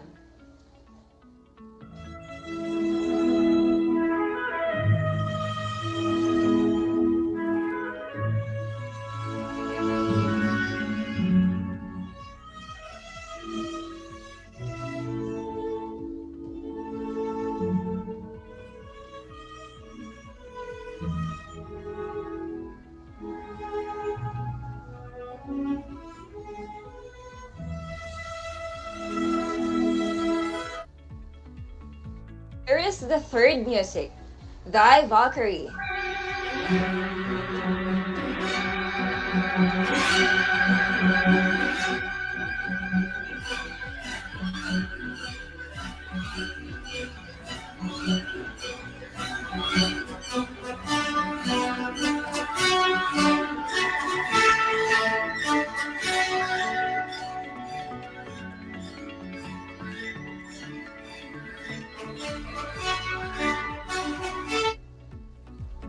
We are now on our fourth music, Carmen.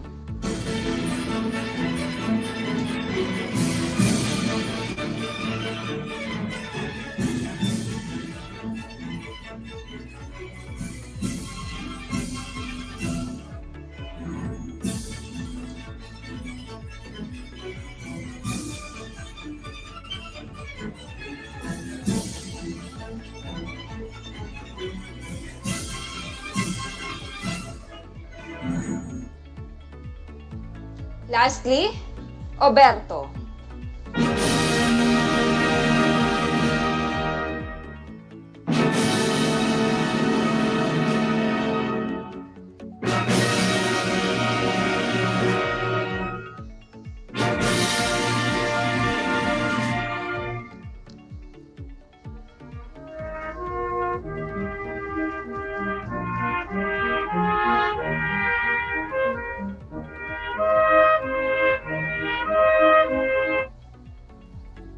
Got it? Let's check your answers.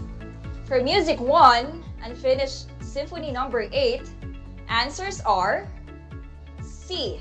Franz Peter Schubert. The texture is B. Homophonic. Its tempo is letter B. Moderate. And the mood is about A. Surprise. For Music Number 2, La Boheme, answers are letter A. Giacomo Puccini. Texture is B. Homophonic. Its tempo is B. Moderate. And the mood is A. Bittersweet. For Music Number 3, Die Valkyrie, answers are B. Richard Wagner. Texture is B. Homophonic. Its tempo is C. Fast. And the mood is C. Victory. For Music Number 4, Carmen, answers are letter C. George Bizet. Texture is B. Homophonic. Its tempo is C. Fast. And the mood is C. Feast. For the last music, answers are letter A. Giuseppe Verdi. Texture is B. Homophonic. Its tempo is C. Moderate. And the mood is B. Betrayal. Okay, have you got all the correct answers? Congratulations, you learned a lot today. If you have wrong answers, you can always read back in your notes or self-learning modules, and your MAPE teachers are more than willing to give you clarifications. Okay, pack up! We're done with our discussion of composers of vocal music during the Romantic period. It has been a tuneful learning for all of us today. I hope you learned a lot. This has been your anchor teacher in Music 9, Anjanette Antonio, giving you a shoulder tap and saying, "Kaya natin yan." Thank you for listening, keep safe, and have a great day.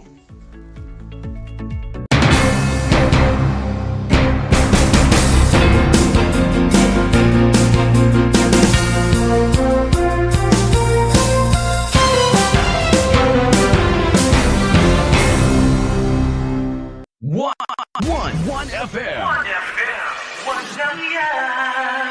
This is your one. My only one. One lang yan. The only one.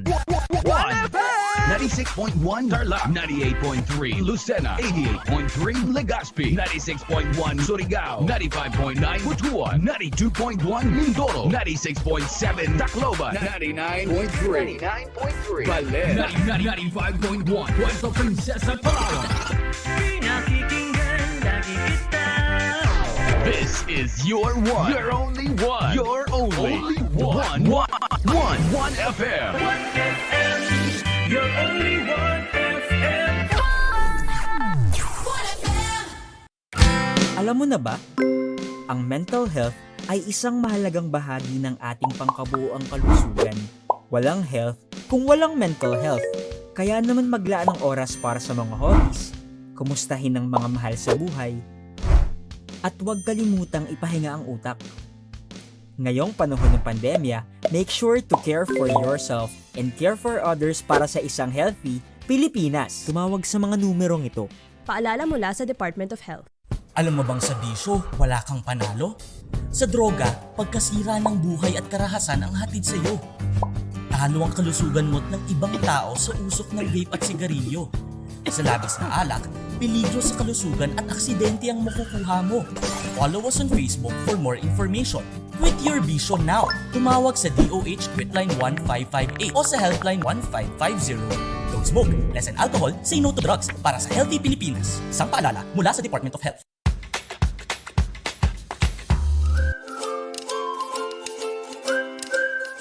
Alam niyo ba na ang jeep ay ang pinakasikat na uri ng transportasyon sa Pilipinas? May nagsasabi na ang pangalang jeep ay hango sa salitang jeepy na ang ibig sabihin ay general purpose or government purpose na naglalarawan ng military jeep na ginamit noong World War II. Pagkatapos ng digmaan, iniwan na ng mga sundalong Amerikano ang libu-libong jeep sa kalsada ng Maynila.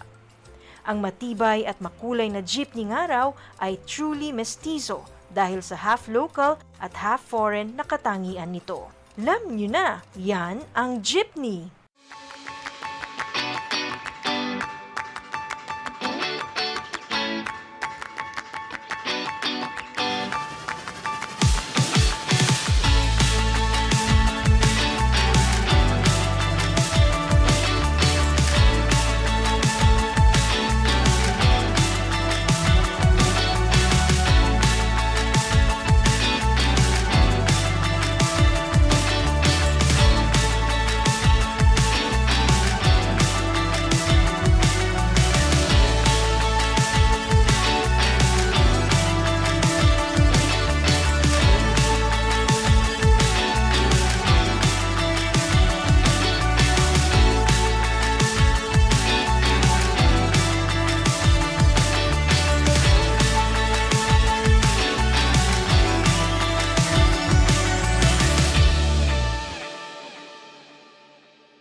Alam niyo ba na ang gitnang Luzon ay tinaguri ang banga ng bigas ng bayan o kamalig ng palay ng Pilipinas dahil dito nagbumula ang malaking produksyon ng bigas sa ating bansa.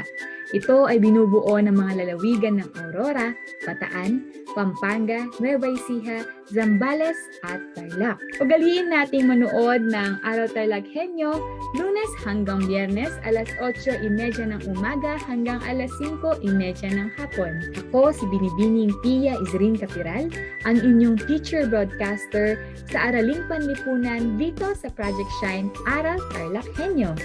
Lagi nating tandaan ang pag-aaral ng Araling Panlipunan ay tungo sa daan ng pagiging makadiyos, makakalikasan, makatao at makabansa.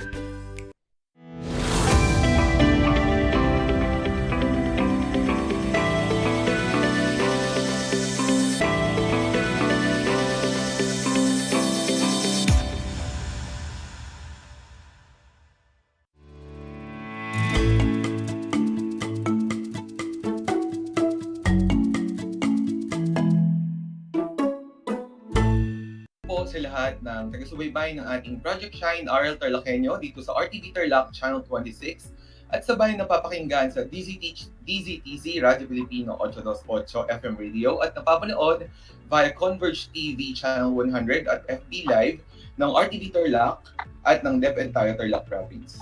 Ako po ang inyong segment host, Mr. Kevin Chasarcura, ang AP Leader ng Arangoren Integrated School High School Department. Ngayong hapon ay mapalad tayo dahil sasamahan tayo ng isa sa napakahusay nating kasamahan sa Araling Panlipunan. Ang Master Teacher 1 ng San Pedro High School, walang iba kundi si Ma'am May R. Tolentino. Magandang hapon, Ma'am May. Magandang hapon, sir. Kasama din po natin bilang panelist ang Teacher 3 at isang kasalo enthusiast mula sa Porok Elementary School, Sir Christian Gino E. Balas. Magandang hapon, Sir Gino. Good afternoon, Sir Chas and Ma'am May. Muli, welcome po sa ating Project Shine Aral TarlakHenyo dito sa Division Virtual Kasalo sa Radyo. Bago po tayo magsimula sa ating paksa ngayong hapon, batiin muna natin ang ating mga tagapanood. Magsimula tayo sa iyo, Ma'am May. Naimbag naman lang. Magandang hapon sa lahat ng sumusubaybay sa ating Project Shine Aral TarlakHenyo, Kasalo sa Radyo. Naway na sa mabuti tayong kalagayan and always be safe, lalo na sa banta ng COVID-19 virus. Inaanyayahan namin kayong lahat na tumutok mula umpisa hanggang sa dulo ng pagtalakay sa panibagong kaalaman sa ating kasaysayang lokal ng Tarlac na kung saan nakasentro ito sa Ili Tipura o Bayan ng Pura.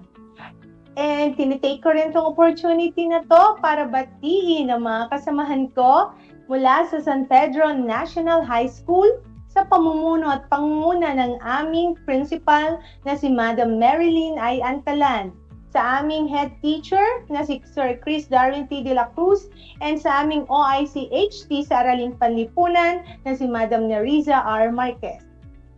Maraming salamat po, Ma'am May Tolentino. Ngayon naman, Sir Gino, meron ka po bang gustong batiin? Ayan. Magandang hapon din po sa ating lahat, lalong-lalo na sa mga nanonood at nakikinig sa ating FB Live sa Kasalo sa Radyo. At ganun din po sa mga kasamahan kong guro mula dito sa Bayan ng Pura. Alright, maraming salamat, Sir Gino. So, tatalakayin at pag-uusapan po natin ngayong hapon ay ang kasaysayan ng Bayan ng Pura. Ang Bayan ng Pura ay unang nakilala bilang bahagi ng Bayan ng Gerona.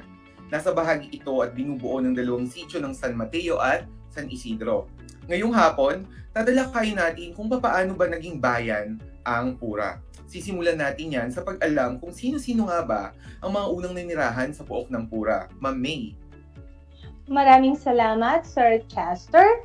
Ang mga nanirahan sa pook ng Pura ay nagmula sa mga kilala at makapangyarihang angkan mula sa Pangasinan at Ilocos, na kung saan nagtayo sila ng mga dampang nipa, kung saan maaari silang magpahinga at pansamantalang manirahan habang sila ay nangangaso ng mga hayop sa gubat.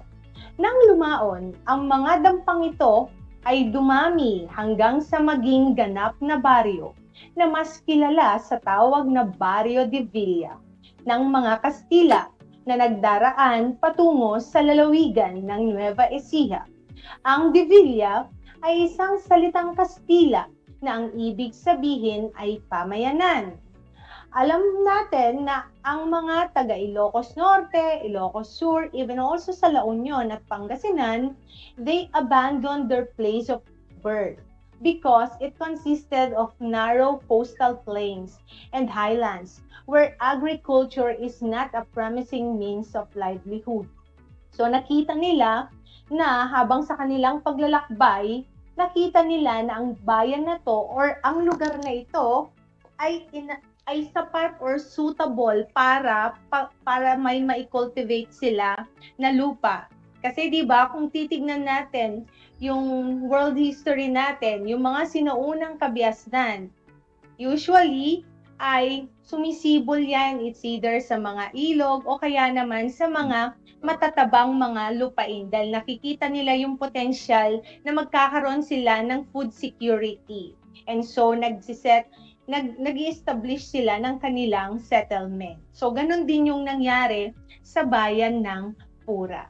Alright, maraming salamat, Ma'am May. Ganoon pala yung naging kwento ng mga taong unang nanirahan sa Pura. Pero paano naman naging bayan ang munting pueblo noon ng Pura, Sir Gino? Yan. Thank you, Sir Chas. So sa patuloy na paglikas at pagdami ng populasyon, ito ay naging isang maunlad na pamayanan hanggang sa ang mga mamamayan nito ay nagharap ng isang kahilingan sa mga may kapangyarihan upang ang kanilang baryo ay maging isang ganap na nagsasariling bayan.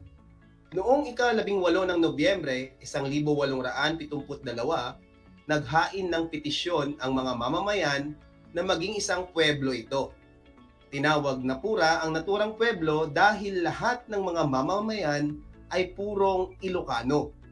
Ang ideya ng pagbibigay ng pangalang Pura ay mula kay Padre Graneta na noon at kura paroko ng Gerona, ang inang bayan ng Pura. Naging isang ganap na sa nagsasariling bayan ng Pook ng Pura sa pamamagitan ng bisa ng isang Distrito Superior ng Pamahalaang Kastila noong ika-4 ng Pebrero 1877. Alright, Sir Gino. Ganun pala yung kasaysayan. Yes. Alright. Sir Chas, gusto ko lang magbigay din ng additional information regarding dun sa binigay ni Sir Gino. Pura's recognition and political status as a town did not last long, as for unknown cause. The town was reverted into its original status as a barrio in 1903, again under the political jurisdiction of the municipality of Gerona. 5 years later, or in 1908, Pura's township status was re-established with the late Don Felix Meligrito as its chief executive or president. So, Alright. yun po, Sir Chester. Yes, maraming salamat, Ma'am May, sa karagdagang impormasyon. At Sir Gino, na ganoon pala ang kasaysayan kung bakit naging bayan ang Pura. Ngayon naman, saan nga ba makikita ang Pura at ano-ano yung mga makikita at malapit na mga probinsya dito at maging ano yung mga barangay na bumubuo sa Pura, Ma'am May? Ang bayan ng Pura ay matatagpuan sa may dakong silangang bahagi ng lalawigan ng Tarlac. Ito ay nasa dulo ng hangganan ng Tarlac at Nueva Ecija. Ang mga bayan sa hangganan ng Nueva Ecija ay ang Ramos, Victoria at La Paz. Sa dakong hilaga naman nito ay ang bayan ng Ramos, Tarlac at Gimba, Nueva Ecija. Sa timog nito ang mga bayan ng Gerona at Victoria, Tarlac at Gimba, Nueva Ecija. At ang kanluran ang bayan naman ng Gerona. Binubuo ang Pura ng 16 na barangay. Ito ay ang mga sumusunod: Buena Vista, Kadanglaan, Balite, Estipona, Maasim, Maungib, Matindig, Naya, Linaw, Poblasyon 1, Poblasyon 2, Poblasyon 3, Porok, Nilasin 1, Nilasin 2, at Singat. Alright, Ma'am May, halos sa Victoria, Gerona at Nueva Ecija pa lang nakapalibot sa Pura. Ngayon naman, alamin natin kung ano ba yung kalagayan ng Pura noong panahon ng Kastila. Sir Gino. Yun. So, noong panahon ng himagsikan laban sa mga Kastila, ang Pura ay nag-ambag ng isang magiting na anak sa katauhan ni Komandante Alejandro Tolongan na nagbuo ng katipunan sa Pura at Ramos. Ang kanyang mga tauhan ay isa sa mga pangkat na nakidigma rin sa lalawigan ng Bulacan upang maantala ang patuloy na paghahabol ng mga kawal Amerikano kay General Emilio Aguinaldo na siyang Pangulo ng Pilipinas sa panahon ng himagsikan laban sa mga Amerikano. Alright, Sir Gino. Malaki rin palang naging ambag ng bayan ng Pura sa panahon ng himagsikan. Marahil ay marami ring mga mamamayan ang naging apektado sa panahon na yon. Kaya hindi katakatakang marami ang mga naninirahan sa bayan ng Pura noon. Pero paano nga ba dumami ang populasyon ng Pura, Ma'am May? Ang populasyon ng Pura, bayan ng Pura, ay patuloy na lumaki dahil sa patuloy na paglikas ng mga mamamayan mula sa lalawigan ng La Union, Timog at Hilagang Ilocos upang maghanap ng higit na malawak at matabang lupaing bubungkalin. Kagaya nga ng nabanggit natin kanina, itong mga migrants na ito, nakita nila yung potential ng bayan na yon o ng lugar na yan. Of course, maaaring dahil sa mga kwento-kwento or balita, so maraming mga sumunod na mga kapwa nila na pumunta sa bayan na yon. So sila ay malalapit na magkakamag-anak na nagpasyang manirahan sa may dakong silanganin ng bagong tatag na bayan ng Pura. Ilan sa mga naunang nanirahan dito ay nanggaling sa Ilocos Norte, na kung saan ang mga mag-anak na ito ay ang mga Aganon, Balbuena, Lambuses. Ang mga buhat naman sa Ilocos Sur ay ang mga Ramos, Cortes, Kapinpin at Mendoza. Samantalang ang mga mula naman sa La Union at ang mga Balmores at Valdez. Sumakay sila sa kariton at naglakad na inabot ng 4 na araw at 4 na gabi sa paglalakbay mula Ilocos papuntang Pura. So makikita natin dito yung journey nila. So talagang nagsisik sila na talagang magkaroon sila ng mas magandang buhay sa bayan ng Pura. Dahil sa Barangay de Villa, ay may malaking populasyon ito. Kaya naman ito ang naging kabisera ng pamahalaan sa loob ng 25 na taon. The population of Pura grew from 4,840 in 1903. So makikita natin, noong 1903, 4,840 lamang yung kanyang populasyon. Pero during the 2020 census figure, ito ay nag-jump into 25,781. So there was an increase of 20,941 people over the course of 117 years. The latest census figure in 2020 denote a positive growth rate of 1.78% or an increase of 2,069 people from the previous 23,712 in 2015. So, totoo nga, patunay lamang ito na dumami yung bilang ng tao sa bayan ng Pura mula 1903 hanggang sa kasalukuyan. Alright, Ma'am May. Napakahalaga pala ng naging ambag ng mga lalawigan sa Hilaga sa pagdami ng populasyon ng Pura dahil halos lahat pala ng mga nanirahan sa bayan ng Pura noon ay galing sa mga lalawigang ito, particular ng Ilocos Sur, Ilocos Norte at ang La Union.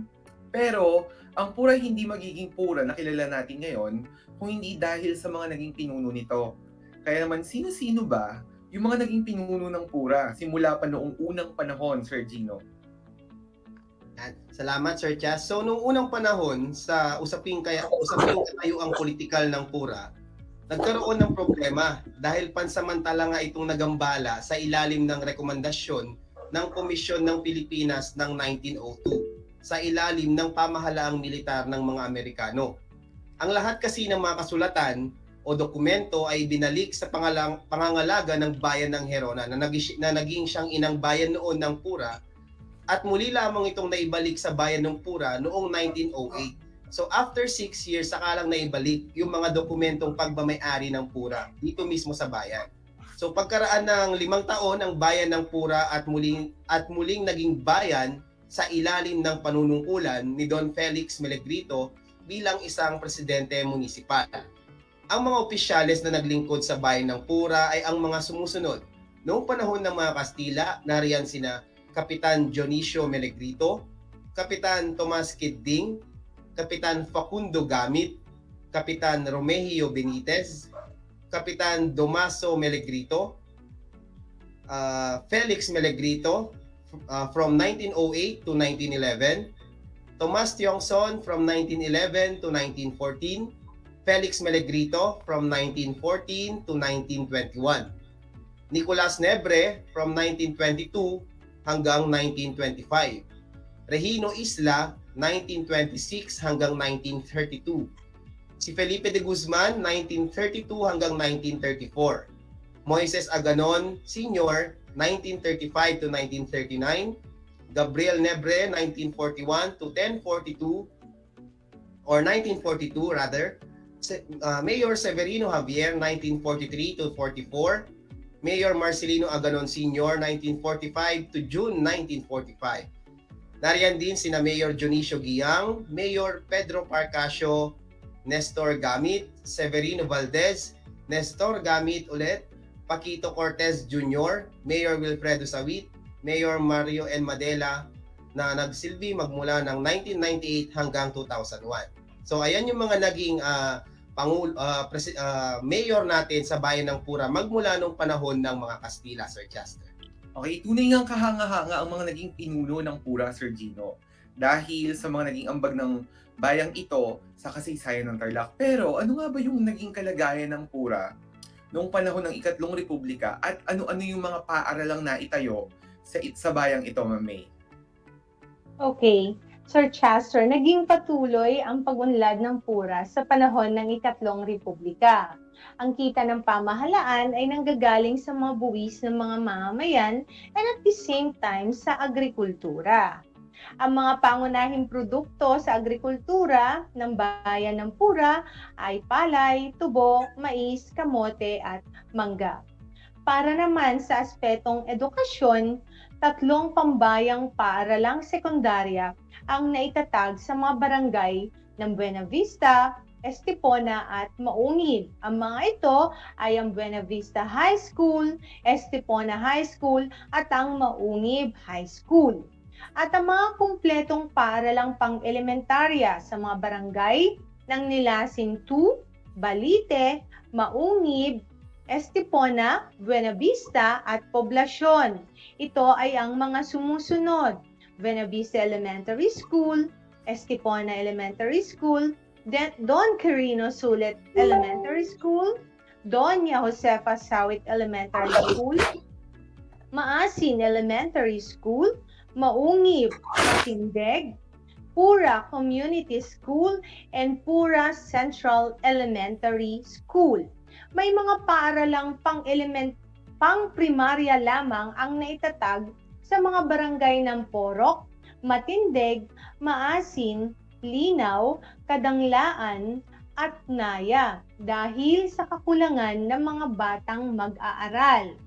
Ang Pura Academy, ang tanging pribadong paaralang sekundarya, ang tumugon sa ilang pangangailangang pang-edukasyon ng ilang kabataan sa Pura. Pinapakita lang dito na ang bayan ng Pura, dahil kung titignan natin base sa mga sinabi ko, marami silang mga in-establish na mga paaralan. Pinapakita lang dito na yung mga namumuno sa bayan ng Pura noon pa man ay may pagpapahalaga sa edukasyon. Naniniwala sila na ang edukasyon, isa itong sa makakatulong para sa pagbangon, para sa pag-unlad ng isang ekonomiya ng isang bayan. Okay, maraming salamat, Mami. Gusto ko lang ulitin ang sinabi mo. Napakaganda kasi na ang edukasyon ay ang susi sa pag-unlad ng isang bayan. Yes. At nakakatuwa na napakarami palang mga paaralan ang naitatag sa bayan ng Pura. Okay, at isa itong indikasyon na mahal ng mga namumuno sa Pura ang edukasyon dahil binibigyan ng halaga nila ang pagpapatayo ng iba't ibang mga paaralan. Alright? Ngayon naman, paano nga ba ang lagay ng transportasyon at paano ba makakapunta sa Pura? Kasi ako mismo hindi pa ako nakakapunta sa Pura at hindi ko nga alam kung paano yung daan papunta sa Pura eh. Paano ba yung transportasyon? Ano yung lagay ng transportasyon at yung mga daanan sa Pura, Sir Gino? Okay. So ang Pura bilang isa sa mga daanan patungong Nueva Ecija ay may mga pangunahing sementadong lansangan. Ang mga barangay ay may magagandang daanan upang madaling matugunan ng mga tao ang kanilang mga pangangailangan. Ang mga jeepney na paroroon paririto mula sa bayan ng Gimba, Nueva Ecija, patungong Kapitolyo ng Tarlac ay dito dumadaan sa bayan ng Pura, Sir Chas. So maraming tricycle din na nagdadala sa mga tao sa iba't ibang bahagi ng bayang ito. So isa sa mga pangunahing lansangan o daanan din ng daanan ng bayan ng Pura kapag ang mga taga Nueva Ecija ay pupunta sa lungsod ng Tarlac o sa Kapitolyo ng Tarlac. Dito sila dumadaan, Sir Chas. At syempre dadaanan din nila ang Herona. Bago sila makarating sa Tarlac City, una nilang madadaanan ng Pura pag manggagaling ang mga tao sa Nueva Ecija, and then lalabas ngayon sila ng bayan ng Herona. So may dagdag ko lang din, Sir Chas, doon sa sinabi ni Ma'am May pagdating sa mga pampublikong paaralan. So sa ngayon, Sir Chas, ang bayan ng Pura ay mayroon ng 19 na pampublikong paaralan. 15 dito ay mga pampublikong elementarya at 4 na ang pang-sekondarya. Ito ay ang mga Buena Vista Elementary School, ang Doña Felisa Y. Sawit Elementary School na matatagpuan sa Balite, ang Don Quirino Sulit Elementary School na matatagpuan sa Nilasin 2nd, ang Don Chodorico Pascual Primary School na kasalukuyang nakaproseso ngayon ang pagiging ganap na elementary school na matatagpuan naman sa Barangay Kadanglaan, ang Estipona Elementary School, Linaw Elementary School, Maasin Elementary School, Matindeg Elementary School, Maungib Elementary School at ang umuusbog na ring Naya Primary School na malapit na ring maging elementary school pagdating ng panahon. Nilasin First Elementary School at Porok Elementary School kung nasaan ako ngayon nagtuturo, Sir Chas, Pura Community School, Pura Central Elementary School at ang Singat Primary School na isa na ring ganap na elementary school, Sir Chas, at nakaproseso na rin ang pagpapalit nito ng pangalan from primary to elementary school na. So sa secondarya naman, nariyan ang Buena Vista High School, Estipona National High School, Maungib High School at Pura Central High School. Nakakabilib na kung titignan natin sa mapa, Sir Gino at Ma'am May, napakaliit lamang ng land area ng Pura.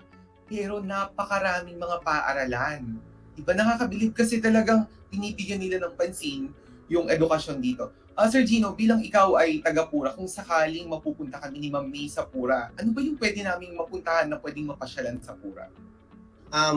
Isa sa mga ipinagmamalaki ng bayan ng Pura, Sir Chas, ay ang munisipyo nito mismo. Dahil noong panahon ng Kastila, napanatili, na-preserve ng mga taga-Pura yung kagandahan ng munisipyo, although may mga nabago, pero yung mga original na istruktura nito nariyan pa rin. Yung mga bricks pa lang ng mga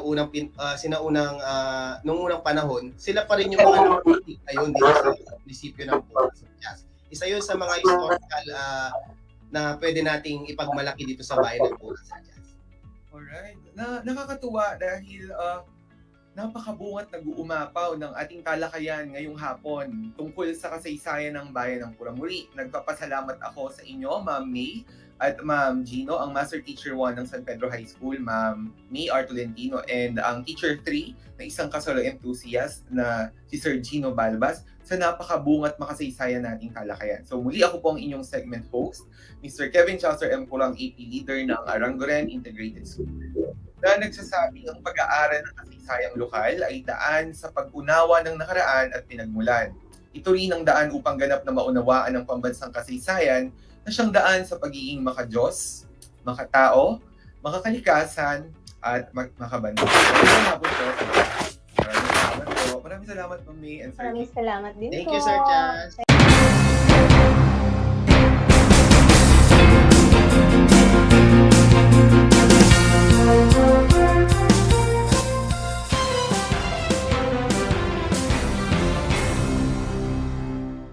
Alam niyo ba na ang gitnang Luzon ay tinaguri ang banga ng bigas ng bayan at kamalig ng palay ng Pilipinas?